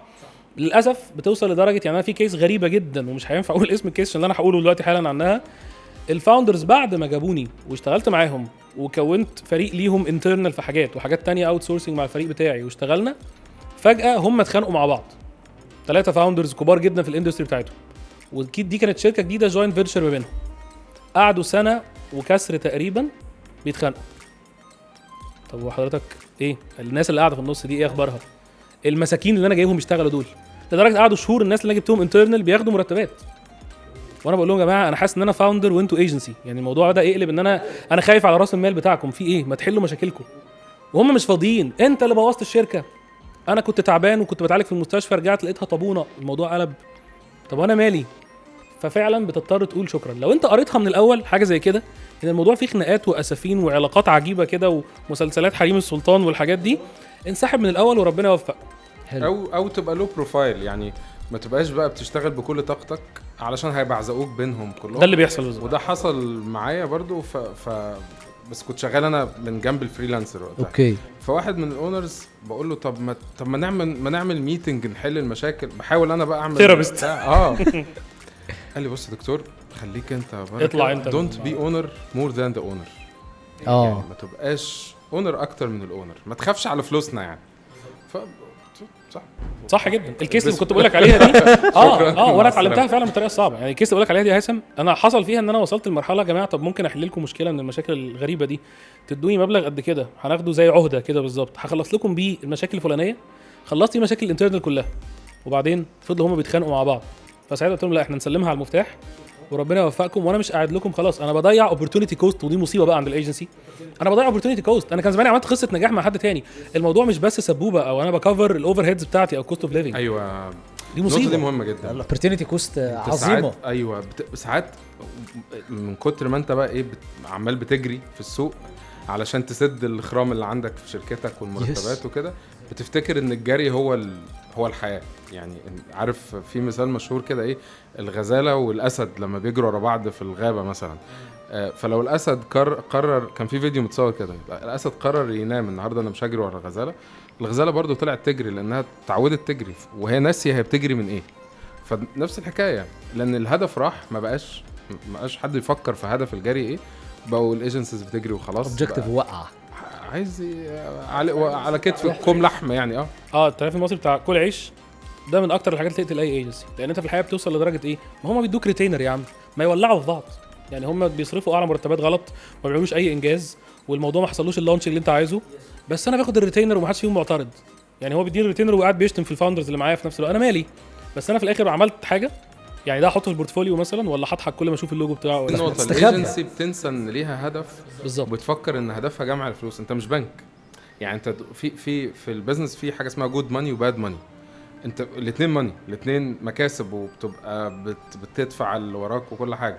بس باد ماني يخليك ما تحققش اهدافك، تبعد عن البيربس اللي انت بتعمله. مش هيخليك تكون بروفايل، مش هيخليك ترتقي بمستواك، تدخل بقى موديولز جديده، مش هتتعلم مش هتتعلم اكيد. فيري انسبايرنج. او انك تروح للجود ماني، انك تبقى سيلكتيف، اللي هو انت بتختار الكلاينت اللي هيحقق لك هدف purpose plus money. عادي doing good and doing well، ده concept. يعني doing good for يعني للpurpose الهدف بتاعك، و doing well بتزود الويلنس بتاع شركتك وهكذا. ففي ماتشنج بين الاثنين. انت مش لازم تشتغل في الحاجه اللي هتجيب لك فلوس بس، لا جيب فلوس وخليني اقول لك للاسف عايز رقم الكلام ده 4 ما اتعلمناهوش ولا في الدراسه نفسها، ولا في ماسترز ولا نيله. انت اتعلمتها ان انت بتتحط في حته انك بتاكل عيش، بقى كده تكتشف ان القرار ده كان غلط. انت التزمت بالكوميتمنت اللي قدامك، بس حسيت هو اللي بعمله في نفسي ده، الفرص اللي بتضيع والتطوير اللي بيضيع. يو ميس ذا اوبورتيونيتي بالظبط. طب رقم 4 في الريد فلاجز. رقم 4 ممكن تقول العميل المانيبيوليتيف، اللي هو نفسه عارف. برضو هقول لك الترند بتاع الكابلز، النرجسيه. طبعا ترند مضحك جدا، لان نسبه النرجسيه في البشر اقل بكتير قوي من اللي هو بيبروموت ليه يعني، بس ما علينا. نفس الكلام بالظبط. لو الشخص نفسه انت حاسس ان انت داخل على علاقه، هو شخص بيحاول ياخد منك كل حاجه وما يديلكش اي حاجه. مش مشكله عنده ان هو يكذب، مشكله عنده هو يغير الفاكتس بتاعت الهيستوري بتاعت الشركه نفسها، مش مشكله عنده ان هو يعمل اي نوع من انواع الفيك ارجيومنت او نيجوشيشن عشان يعرف يسيطر. ده بقى غريب جدا في ايه، انه احيانا بيضطر يعمم الاوبجكتيفز عشان يعرف يفتح الباب على البحر انه يطلب منك اللي هو عاوزه بعدين بنفس الثمن. فانت داخل في علاقه احنا اصلا مفيش اي نسبه من الشفافيه. يعني انا بحترم قوي ان نسبه الشفافيه تكون عاليه جدا، لكن مش بعمل الزام للعميل ان لازم تكون 100%، بس ده 0%. يعني كمثال، لو دخلنا مثلا انت بتصرف ايه في كماركتنج بادجت، مش ليا بتكلم، حتى للاوت سورسنج اللي انا مش هاخد منه حاجه، والله ما بين كذا وكذا. ويجي العميل نفسه بعد فتره وهو بيدردش في حاجه تانية او بيوريني فايل، الاقي الموضوع اوف تماما الكلام ده. طب حضرتك دي حاجه ما كانتش هتصرف عليا انا، وبالتالي انا ماليش منفعه شخصيه فيها، بس انت عموما being manipulative for being manipulative، انا مش هينفع اديله بطني، عارف انت الكلام ده. فده ريد فلاج، انا عارف انا داخل معركه دلوقتي، بدل ما انا وهو بنصارع السوق والمنافسين والطبيعه والايكونومي عشان نحاول نعمل اوبجكتيف، ده انا بصارعه. طب احنا مش مركب واحد من الاول، طب وعلى ايه؟ شكرا جدا ليك، دور على حد برضو تو بي يعني مانيبيوليتيف معايا زي ما انت عاوز، ما عنديش مشكله. دي برضو بالنسبه لي حاجه كارثيه. رقم 5 العميل اللي مش عارف هو عايز ايه لدرجه انه محتاج يتغير له كل المايند سيت عشان نبدا نشتغل. محتاج ان انا اتبناه. واقول لك على حاجه غريبه شويه، في عملاء من دول بكمل معاهم لو هو اصلا قرر ان انا عايز حد يعرفني انا عاوز ايه. فبتقلب شويه من الاول كومباني كونسلتيشن او كوربريت كونسلتيشن ان هو بيكون حد هاي اند وبيقول لي لو سمحت انا عايز الاول اصلا نوع من الكوتشنج او المنتورشيب عشان اوصل لمرحله اللي انت بتقول عليها التيبيكال كلاينت المفروض يمشي فيها ازاي. ان انا اعرف وانا محتاج ايه بالظبط واكلمك بلغتك ونمشي صح، حتى لو ما اتعاملتش معاك انت كبسام، حتى لو اتعاملت في كيس براك خالص، بس انا فعلا مفتقد دي.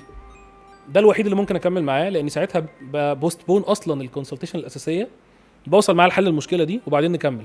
لكن اي حد مش عارف هو عايز ايه، ودي مشكلتك انت وربنا يوفقك، ده بيكون عايز حاوي، عارف؟ ساحر. بالظبط، لانه ساعتها يبدا يطلب بقى طلبات مضحكه. هو انا ممكن استخدم كاميرا الموبايل عشان اعمل بيها فيديوهات احترافيه؟ الاجابه طبعا ينفع. التصوير هو ايه اللي هنا مش اللي هنا.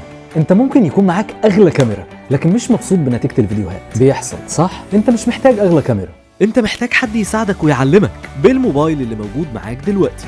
وده اللي بقدمه لك في الدبلومه دي. الفيديو جامد مش بس انك تدوس ريكورد، الفيديو تحضير، تكوينات، قواعد اضاءه، مونتاج بابليكيشن سهل، لغايه ازاي تعمل له اعلان ممول ناجح باقل فلوس يوصل لاكبر عدد، وكل ده بالموبايل سواء ايفون او اندرويد. نفسك تعمل فيديو جامد؟ الدبلومه دي ليك. من اسبوع بقى واحد سالني بيقول لي هو انا ممكن احتاجك في ايه؟ اصلا اتفضل. انت بتكلمني ليه؟ هو يعني هو عايزني، هو معجب بيا كشخص. أيوة، هو أيوة. مش عارف هو ايه اللي هيوجعه في جسمه يجي لي، فانت دكتور اجي لك ايه ولما مشكلة؟ اللي يوجعني ما يوجعني. يجيلك. على فكره دي مشكله الانباوند ماركتنج اصلا. طبعا. ان انت عشان بتدي للناس محتوى مفيد فهو فرحان جدا وانبهر، يقول لك بص هو انا شاري ايه بالظبط ما اعرفش، عايز بس انا يرد، شاري. عايز يرد جميل، هو مش قول لي عارف بتبيع ايه يرد وانا إزاي. خلاص هتاخد فلوس عليه اللي انت عاوزه. فانا بقول لك العميل ده انا ما عنديش مشكله اقول له السلام عليكم لو هو معمم قوي كده، لان زي بقول لك هيطلب منك طلبات بعد كده سحريه. يعني مثلا هيقول لك ايه، هات لي مبيعات الاول وبعدين نصرف ماركتنج. الله اكبر، طب هعملها ازاي؟ في تعويذه معينه ببدا دي قبل دي، هي البيضه ولا الفرخه؟ صح. يقول لي مثلا طب هات الرقم ده ليه؟ ده هيكسبني. ده هل ده ليه علاقه بماركت ريسيرش معين هيسفرني اوروبا برياليستيك اوبجيكتيف حطيناه؟ لا بس هو رقم حلو. يعني ايه رقم حلو؟ مش فاهم. هي دي النقطه. طب ما ايه رايك نحط صفر؟ انا فعلا ساعات بعمل كده مع العميل. طب ما نحط صفر جنبه، اشمعنى الرقم ده؟ فهو يفتكر ان انا بحفزه تقريبا، يقول لي ما نحط. استنى بس انا بهزر معاك. انت واضح ان انت رايح لدرجه انت مش فارقه معاك احط 0 او احط صفر. مفيش اي بيز بنتكلم عليه اصلا، يبقى برضه احنا جايين بنهزر واحنا الدنيا هتضيع معانا تماما، مش هنكمل. فكلها حاجات اغلبها جت بتجارب مش لطيفه، جربت فيها حاجات بتبقى غلط، واحيانا انت بتكون غلطان عشان لسه ما عندكش الخبره الكافيه، فبتاخد حاجات من دي كتير. بيتكرر معاك ليد من دول 20 30 مره 10 مرات حسب يعني مواعيد امتى، تروح عامل له باترن كده في دماغك تقول الايشو دي لو شفتها راد فلاج، هبدا اهرب. دي ريد فلاج فعلا. دول الاغلب الخمسه يعني، اهم خمسه. تحفه. بس طيب تعالوا نسال السؤال اللي يعني كنت محضره عن ازاي انا كبزنس ديفلوبر في كوربريت بختار الايجنسي اللي هشتغل معاها. احنا قلنا ايه الحاجات اللي ابعد عنها، طب انا ازاي اختاره؟ وتعالى ندي مثل السعودي الالماني. احكي لنا السعودي الالماني ازاي ممكن تختار ايجنسي تبقى بتشتغل معاها، ايه هي الكرايتيريا اللي بتدور عليها، وقول لي برضو 5 حاجات اختار بيها الايجنسي اللي هشتغل معاها كبزنس ديفلوبر. هو اولا الليفل بتاع الشركات الكبيره اللي هي مثلا عندها جيوغرافيكال ديستريبيوشن او توزيع جغرافي كبير، بتحتاج لما تكون تشتغل مع ايجنسي تكون بتفهم يعني ايه الفرق بين اللوكال ماركت والانترناشونال ماركت والجيوغرافيكال ديستريبيوشن وهكذا. بتفرق كتير. فلازم يبقى هو الايجنسي دي تكون اشتغلت على نفس الليفل ده، ولازم تكون عندها سابقه اعمال في نفس الاندستري. لان انا بشتغل في اندستري معقده جدا اللي هي الهيلث كير. في ناس كتير اشتغلوا في الهيلث كير على الليفل بتاع الكوزماتكس، الدنتستري، ان انا اعمل اوفر لتجميل. طب انا عايز اعمل سياحه علاجيه مثلا، انا عايز اعالج مرضى القلب، اجيبهم عندي من العالم كله، اجيبهم عندي السعودي الالماني مثلا. فده الديسكشن الليفل ده لا، مش عايزه اي ايجنسي. عايزه ايجنسي عندها جود اكسبوجر، انترناشونال اكسبوجر، وكمان فاهمين في الاندستري بتاعه السياحه والعلاجيه. يعني هي كلمتين بيكونوا 2 اندستريز مختلفين، فسياحه وعلاج في نفس الوقت. فيكون فاهم في ده وفاهم في ده، ويكون كمان فاهم ان هو النوع ده من العملاء لازم يتفهم. لانه يعني انت مش بتتكلم على واحد هيخش يشتري مثلا فرشة شعر من بتاع بمناسبة ان شعرك عايز بتاع. اول حاجة شفتها قدامي طبعا فلا احنا عايزين نوع من الكاستمرز عنده متطلبات معقدة. اولا هو جاي يتعالج، ثانيا في بلد غريبة، ثالثا هيكون معاه ناس قرايبه فهنعمل فيهم ايه، هنحطهم فين، هنفسحهم، هنخرجهم. رابعا هو جاي مش عارف يعيش ولا هيكمل ولا مش فانت لازم تحسسه بالامان. هيتألم عندك او بيتألم وهو في بيته وجاي لك علشان الألم يخف، وهيدفع فلوس طبعا مبالغ ضخمة جدا. فالفكرة كلها معقدة. فلو الايجنسي ما بتفهمش في نقطة طبيعة الكاستمر ده عاملة ازاي وهتتعامل معه على انه كاستمر عادي، مفيش السنس اوف ايرجنسي، مفيش السنس اوف كير، المريض ده محتاج رعاية واحاسيس ومشاعر وهكذا يعني. فلو الايجنسي مش هتساعدني في الحتة دي فبالتالي طبعا هيبقوا بعيد تماما عن الكلام ده. النقطة الأخيرة وأنا شايف إن هي من أهم الحاجات، إنه يحسسني إن هو شريكي. الايجنسي لما بتبقى بتشتغل معايا عايز يصطاد ويجري، دي بتبقى مصيبة كبيرة. لكن انت شريكي، انت علاقتك بيا علاقة دائمة، انت لازم انت اللي تفكر كده قبل ما تيجي تقعد معايا. فانا دلوقتي طلبتك في بروجكت معين، فازاي هتخلي البروجكت ده بروجرام حياة مستمرة، بيزنس كامل، وازاي تطلع منه بقى فرص تانية الله ينور عليك. فبالتالي طالما هو بقى جواز كاثوليكي، فبالتالي انت دبست مدى الحياة، مش هتعرف تخلع من القصة دي بأي شكل.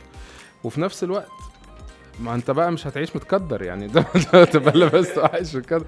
انت لازم تبقى بتفكر ازاي تطلعني من الوقعات بتاعتي، ازاي تبقى شريكي طول الوقت، ازاي نبقى بنكبر مع بعض.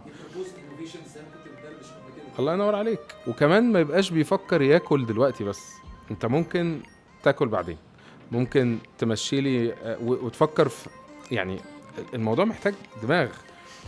من كام يوم كده كنا في ميتنج مع واحدة من أكبر شركات الكونسلتنسي في العالم. فالكي بيرسون في الشركة عندنا قال لهم علشان تعدوا وتكملوا معانا انتوا محتاجين تكسبوا فلان، انتوا داخلين دلوقتي على الفرع الفلاني تشتغلوا فيه، الراجل ده لو اقتنع الشركة كلها بقت معكم. الراجل ده هو مهندس، هو رئيس شركة، فهو مهندس analytical thinking وأرقام وميموري خرافية يعني ستاندرد تماما. فتخيل الشركة دي لما دخلت بقى تعرض البرزنتيشن بتاعتها ما كانتش عاملة alignment معاه، فهو في رقم في دماغه من الاجريمنت الاولاني هم غيروه قبل الميتنج التاني، فخبطوا في حيطة خلاص. هو الراجل ما اداش فرصة، قال لهم الميتنج انتهى. طب يا هندسة يعني نو واي، الميتنج انتهى، هو خلاص مفيش ديسكشن.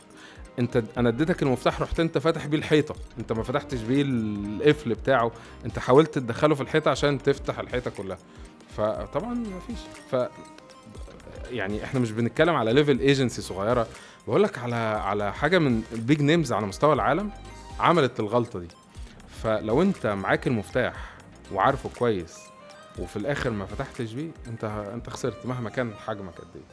فهي دي الحاجات اللي على اساسها بنختار الايجنسي، واللي على اساسها برضو بنرفض او بنترمينيت العقد. حتى لو احنا شغالين مع بعض هنترمينيت العقد في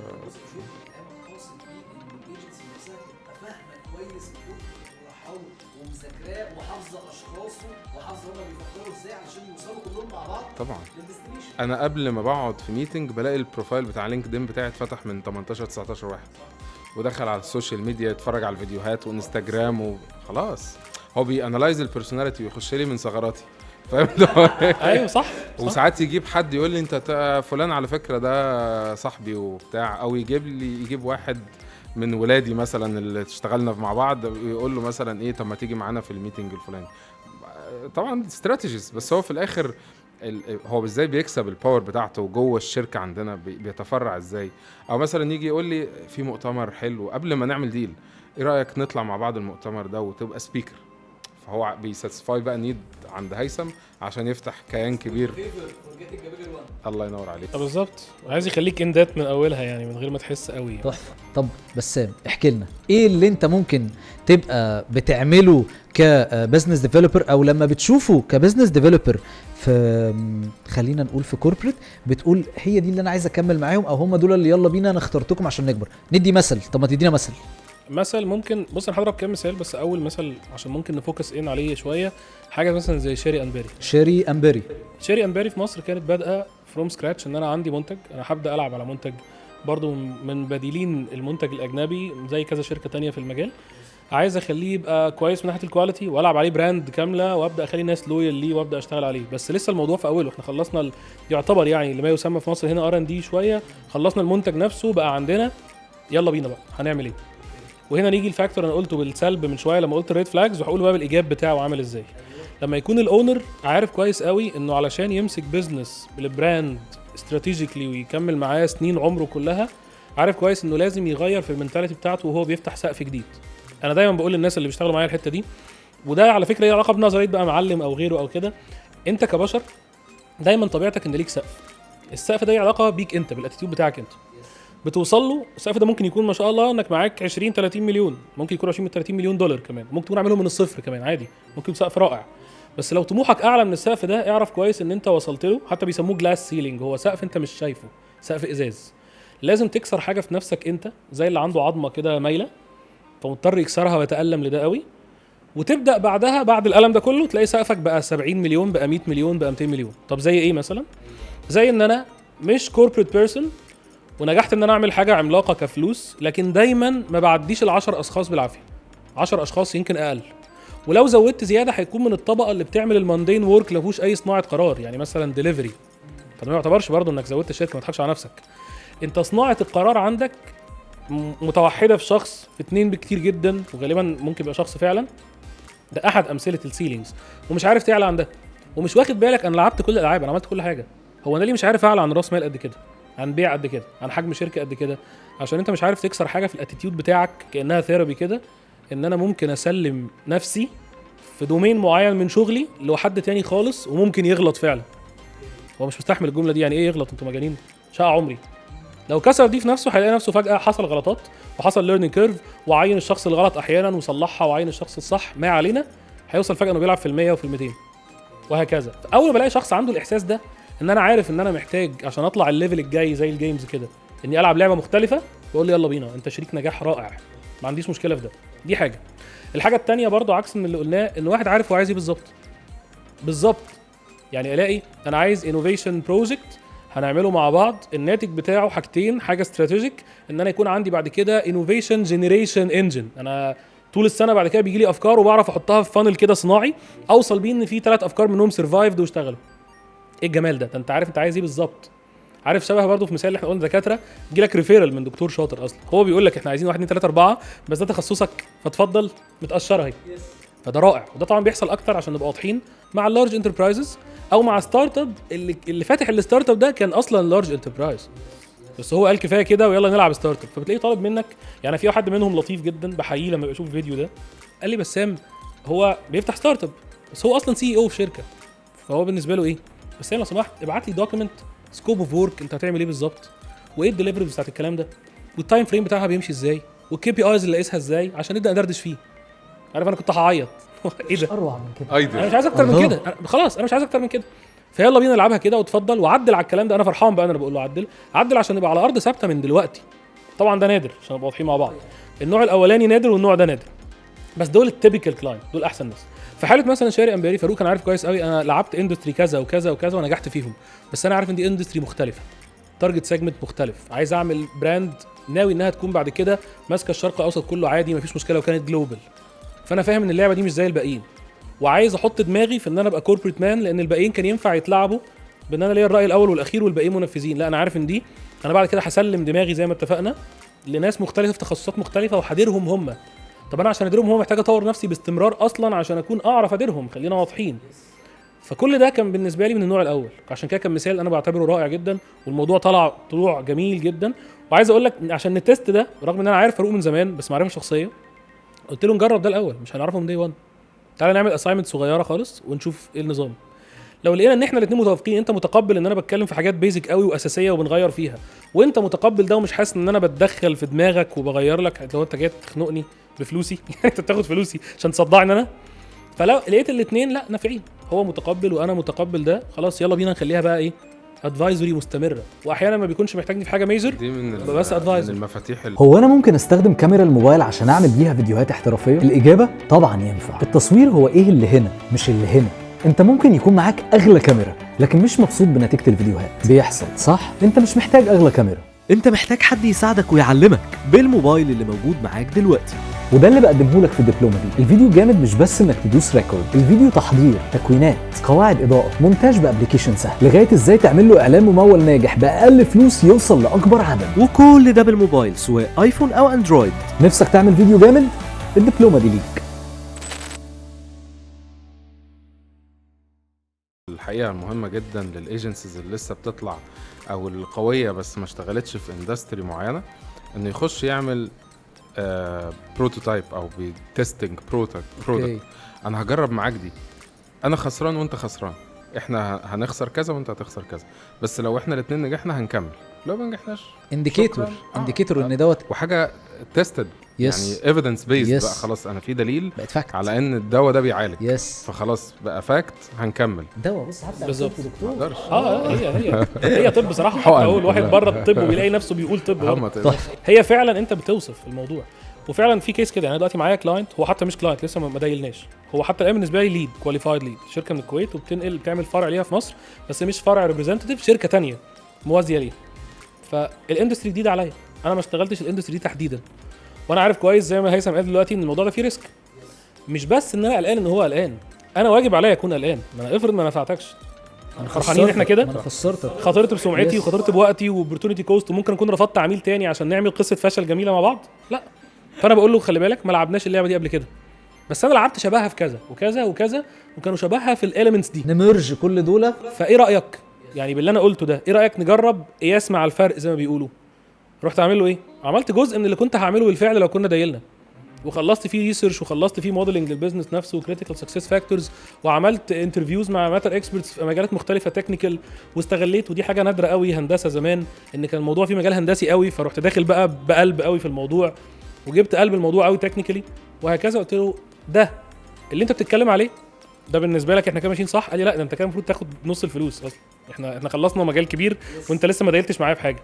فقلت له خلاص احنا كده، انا بالنسبه لي اخش الاكونت ده انا فرحان، مش وانا قلقان ان انا امبوستر، ان انا نافخ بالونه وقاعدين بنضحك على بعض ويا رب ما ياخدش باله وعلى الله ما حدش ينخور ورانا. لا بالعكس خالص. فدي انا شايفها نقطه مهمه جدا. بس تيجوا نفيد الناس قبل ما نقفل. يلا. زي ما بتوع الهدوم كده بيقول لك انه في شويه هدوم لازم تبقى موجوده عندك في دولابك، فاحنا عايزين نقول شويه حاجات لازم تبقى موجوده في عقل البيزنس ديفلوبر، سواء بقى هي شهادات، سواء هي كتب قراها، سواء هي شوز بيتابعها، سواء هي قيم لازم يبقى بيلتزم بيها. يعني اعصر لي كده كده يا هيثم، قول لي دي شويه الحاجات اللي لازم تكون موجوده في التراك بتاع البيزنس ديفلوبر من وجهه نظر هيثم ابراهيم.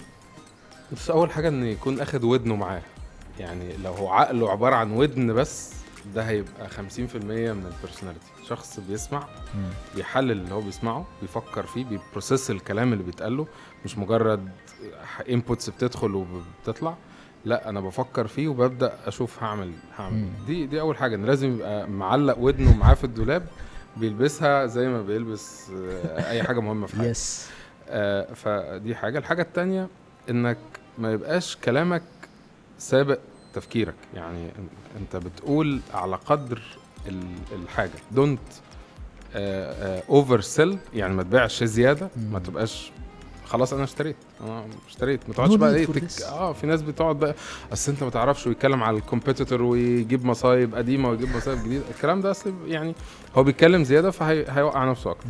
خلاص طالما في ديل وصلنا له فشكرا، نقف هنا. فدي النقطه الثانيه.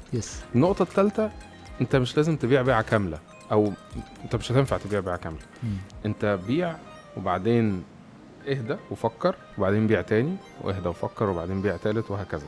فانت ما ينفعش انك تبقى داخل عايز تبيع ميديا برودكشن وديجيتال ماركتنج ومش اصل احنا عندنا كل ده وايفنت مانجمنت بتاع كله ده عاده بيقلب عكس تماما. فلازم تبقى عارف انت داخل تبيع ايه، وبالتدريج لازم تبقى عارف هدفك. انت مش نازل تبيع بس ولا نازل تجيب فلوس بس، انت لازم تبيع حاجه تجيب فلوس وتحقق اهداف الشركه نفسها. لازم الايجنسي يبقى عندها فاليو بتدور عليها او بيربس تسعى له، علشان اي كلاينت هيدخل يبقى بيحقق البيربس ده. وعمر ما البيربس كان فلوس. الفلوس هي شيء مهم جدا، بس من غير فاليو مش هتكمل، هيبقى باد ماني مش جود ماني. النقطه اللي كنا بنتكلم عنها. فانت كراجل بزنس ديفلوبر وانت نازل لازم تحط ده في بالك، ان في فاليو. العميل لو ما دخلش في الفاليو بتاعتك دي يبقى انت كده ايه بتعمل حاجه غلط. بتحط ملح على التشيز كيك. هو في التشيز كيك في ملح تقريبا صح؟ المهم يعني على الجيلي مثلا مش عارف. فدي من الحاجات بس اعتقد دول اهم الحاجات. هسيب فرصه تحفه. بس طيب من ناحيتي انا هكمل على هيثم عشان هو اوريدي الحاجات اللي قالها انا متفق معاه 100%. فهزود بعض الحاجات حسب الكيس. يعني مثلا لو انت فريلانسر غير لو انت ايجنسي، ولو انت شغال على ستارت ابس غير لو شغال على كوربريتس. دي اكتر حاجات انا حاسس انها ممكن تخليني اقول اعمل كذا. في حاجات اساسيه في الاتيتيود ان انت لازم تكون اناليتيكال بنسبه كبيره. هيثم نفسه قال في اول كلامنا ان من غير مرحله الدايجنوستكس الباقي كله ماشي غلط. احنا في الاول حطينا البوصله اصلا رايحه لمين وهي المفروض تروح الشمال مثلا، فكل حاجه رايحه غلط. فمن غير ما تكون اناليتيكال ما تلعبش اللعبه دي احسن لك، لان زي ما قلنا نادر جدا العميل اللي جاي عايز ايه بالظبط وطالبه ان انت تنفذه. فانت لو مش دايجنوستيشن كويس مش هتعرف تشوف الدنيا ايه اللي فيها بجد. خليك منفذ احسن، العب برودكشن او العب في اي حاجه تانية. ده رقم 1. رقم 2 ودي انا شايفها مصيبه، ان انت محتاج يكون الكوميونيكيشن سكيلز بتاعتك على قدر الفاليو اللي بتقدمها. زي ما احنا بنعلم الناس في البراندنج ان انت ممكن يكون عندك منتج رائع بس ما عملتش براندنج كويس، فالناس افتكرت ان هو منتج مش رائع قوي، فمتقبلين برايس نص اللي انت في الحقيقه تستحقه. ليه؟ انت ما لعبتهاش صح. اعرف بقى ان انت للاسف هتقع في الوقعه المش لطيفه دي لو انت ما كنتش عارف تلعبها صح من الناحيه العاديه، سواء بالكوميونيكيشن سكيلز او بالبيرسونال براندنج. للاسف لو انت فريلانسر يعني، او ببراندنج الايجنسي لو انت شغال ايجنسي سايد. دي نقطه تانية انا شايفها الاتيتيود مهمه جدا. في نقطه في الاتيتيود مهمه جدا، وهي ان انا بتاع بروبلم سولفينج درجه اولى. سواء وانا بحاول اجيب عميل، انا مش هعرف اكمل واجيب هيثم ابدا في ديل الا وهو حس ان انا بدات القط طرف خيط ورحت قايل له اقتراح ممكن نجرب كذا او كذا او كذا، وانا بقول له واحده منهم ممكن تنفع وكلهم ممكن ما ينفعوش. ده انا بس بقول لك دماغي ماشيه ازاي. لو لقى ان الشخص ده بيحاول يحلل ثم يحاول يلاقي نتيجه، مش بس بيحلل، لان الشخص الاوفر اناليتيكال على فكره ما بيعرفش يطلع غير القطط الفطسانه زي ما بيسموها. هو انت حضرتك احتمال يكون عندك يا اما كانسر في الدم، يا اما عندك ورم كذا، يا اما هتموت كذا، يا اما لا مش كده بس كمان، لا ده مرض نادر. بالظبط. يعني هو بيطلعك من ايه اللي هو انت في 12 بني ادم في تايلاند في العالم انت 13 مبروك. سكيرستي. لا انت عايز تلعب على لعبه انا فعلا لو دي كذا ممكن نعمل كذا، وفي هنا في كرياتيفيتي وانوفيشن يشتغل. لو ما عندكش الحته دي يبقى انت برضو داخل الصناعه الغلط. اشتغل منفذ هتبقى اسهل بكتير، او بروجكت مانجر او اوبريشنز مانجر، كل ده رائع. دي حاجه كمان. نيجي بقى لنقطه مهمه قوي. لو انت شغال على ستارت ابس، انت داخل في مكان المسكين اللي انت داخل تعمل له الشغل ده هو اصلا عايش في ضباب، مفيش اي حاجه عنده سيرتن. اي بزنس طبيعي عارف انا هخدم مين وهبيع له ايه، هبيعه بكام، مين المنافسين، ايه الفاليو اللي الشخص ده بياخدها مني، والحاجات دي بيكون عنده شك فيها بنسبه 10% مثلا ممكن نعدلها. المسكين بتاع الستارت اب بقى انا غالبا والله اعلم ممكن اكون ببيع لده او لغيره خالص، ممكن ابيع له الفاليو دي او فاليو تانية خالص بالسعر ده او ضعفه، والمنافس يا اما ده يا اما ده حسب الحاجات اللي فاتت. انت بتلعب لعبه كلها فاريبل اكس وواي وزد واوجد كل دول، فانت مضطر تلعب بمنتاليتي الستارت اب. لو انت هتلعب مع ستارت اب، ايه هي منتاليتي الستارت اب بقى؟ اسيوم فاليديت اكت، مختلفه خالص عن انت تلعب كوربريت. او اقدر اقول ان هي بتاعه الكوربريت بس اون ستيرويدز بقى، واخده منشطات. يعني بدل ما هنفترض فرضيه بسيطه ان احنا ممكن كمان نضيف التارجت سيجمنت دي، ده انا هفترض ان انت هتغير كل حاجه وهتبيفوت وهتخدم سيجمنت تانية خالص. وبعد الفرضيه دي، عشان طبعا مصيبه هنا تاسيوم وتكمل، لا في النص فاليديت، تبدا تخترع ايه الطريقه اللي هنتست بيها الفرضيه، وتخترع دي محتاجه انوفيشن عجيب. انا بخترع الترمومتر اللي هقيس بيه المرض اللي انا مش عارفه بالظبط. انا هنا دايجنوستيشن، فالمريض جاي عنده سيمبتومز عجيبه زي المسلسلات اللي بيجيبوها دلوقتي في امريكا، يجيبوا دكتور شارلوك هولمز في نفسه كده، ده جود دكتور. فانا هفترض فرضيه عجيبه جدا ان هو عنده المرضين دول مع بعض فعملوا السيمبتوم العجيبه دي، وبعد كده هفاليديت بطرق غريبه ليها علاقه بالليميتيشن اللي عند الستارت اب، يعني عيني الستارت اب جايه معاها الليميتيشنز بتاعتها جاهزه، صح؟ في مشكله قانونيه، مشكله في البروكيورمنت، مشكله في الفند، مشكله في الفاوندرز، فانت جاي المريض المريض داخل طوارئ اصلا، يعني هو بيأرست وعارف انت داخل في مصيبه من الاول. ذن فاليديت تتاكد ان هي كده، يلا بينا بقى نسكيل وناخد فلوس وناخد فند ونوزعها.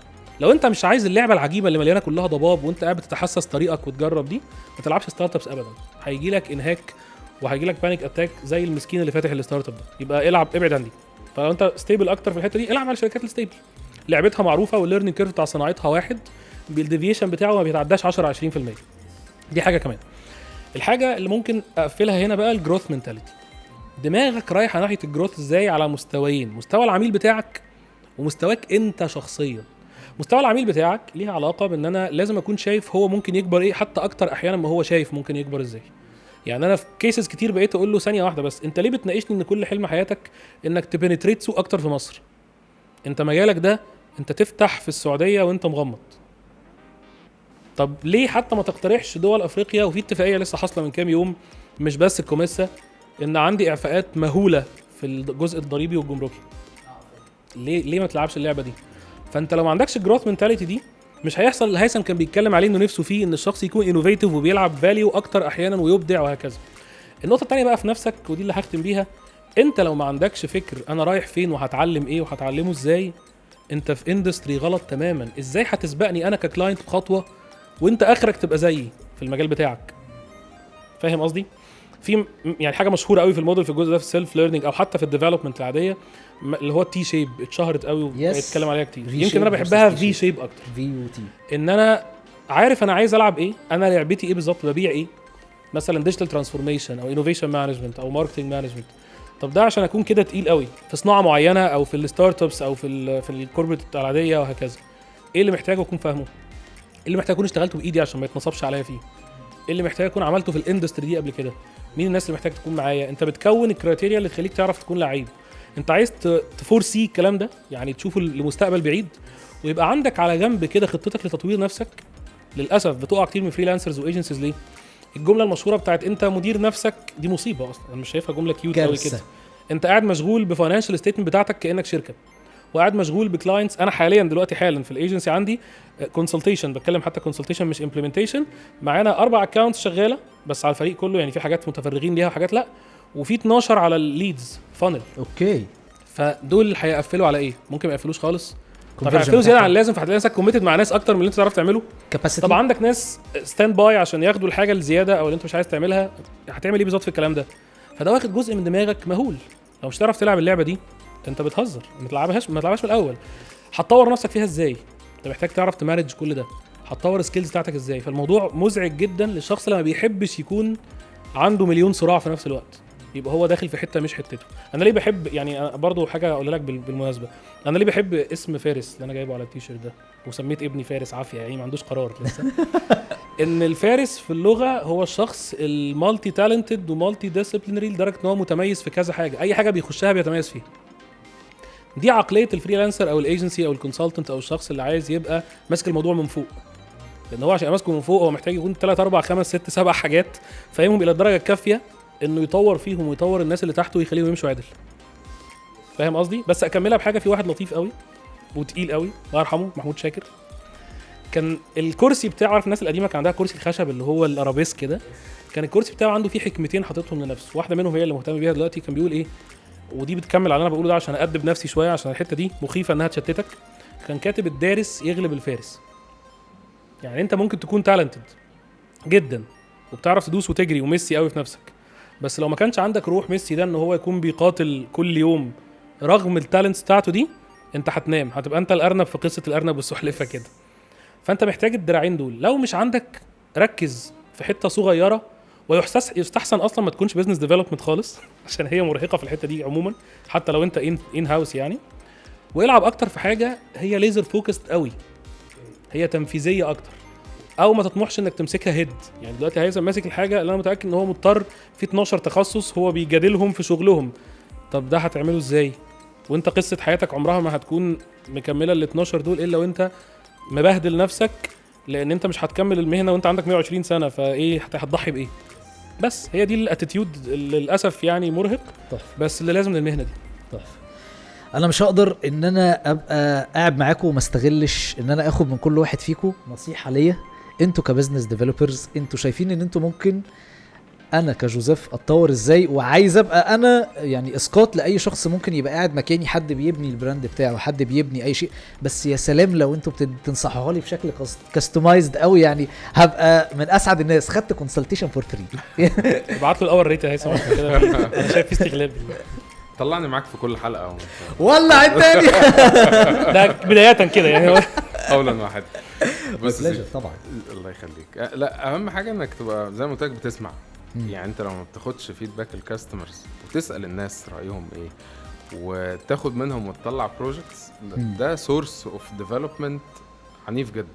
طبعا مش كل اللي بيتقال هتنفذه لان هيتقال لك الحاجه وعكسها، ولكن شوف الدنيا رايحه فين، شوف الناس بتتكلم في ايه، وسماع الناس لوحده هيخلي الناس تنجيج معاك بشكل اخر. ليه كذا فاليو يعني. يس. الحاجه التانية انك لازم تشوف منافسينك بيعملوا ايه، ولازم يبقى عندك بنش مارك. البنش مارك مش شرط يبقى انسان واحد، ممكن يبقى انسان خيالي متجمع من هنا راس من هنا رقبه وديل حيوان تاني، فاهم قصدي؟ حيوان خرافي انت بتتخيله ان هو ده الشكل اللي انت عايز توصل له. مثلا حد بيتكلم في مجال معين، بنش مارك، افاتار، ما يقول افاتار. الله ينور عليك. يس. مين هو، شكله عامل ازاي، ملامحه عامله ازاي، فده اللي انت عايز توصل له، وتشوف نفسك عامل ازاي. نفس فكره الديفلوبر العاديه، تشوف نفسك مين دلوقتي وعايز توصل لايه، والجاب اللي في النص تشتغل عليه ستيب باي ستيب، ما تستعجلش. ده هيعرفك انت ناقصك تتعلم ايه، ناقصك تتعرف على مين، ناقصك تجيب انهي تكنولوجي، ناقصك تنزل على انهي تشانل، وهكذا. هيعرفك كل اللي ناقصك، وتبدا حته حته توصل بقى اللي انت عايزه. تشوف حسب البادجت بتاعتك وحسب اولوياتك ان شاء الله توصل بقى للافاتار اللي انت عايز توصل. بس دول النصيحتين اللي انا اهديهم لك كده. شكرا يا هيثم. شكرا بسام. صح. جميل.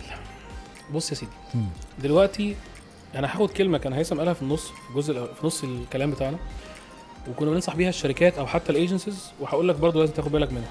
انت بتاع ايه وبتاع ايه هنا، مش اللي انت تقدر عليه بجد، اللي انا هشوفه كعميل. يعني انا كبسام في كيس هحتاج جوزيف امتى، وامتى هقول لا دي مش بتاعته، مش لعبته. يس. وهيثم نفس النظام، لو هو ان هاوس وعايز مباشره يجيب حد مثلا في الميديا برودكشن هيحتاج ايه. فدي نقطه انا شايفها بدايه البوصله. ولو مش عارفها هتبدا بمعرفه نفسك اكتر، انا عبقري في ايه. اوكي. بضرب للناس مثال دايما في البيرسونال ديفلوبمنت هنا برضو بميسي شويه. هو ميسي لو كان اشتغل مهندس ميكانيكا كان هيبقى ميسي.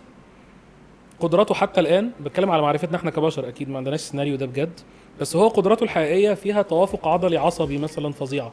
هل ده ليه اي لازمه في الهندسه الميكانيكيه؟ هتلحق الصاموله وهي بتقع يعني؟ ما فيش حاجه، صح؟ ما استفدناش، صح؟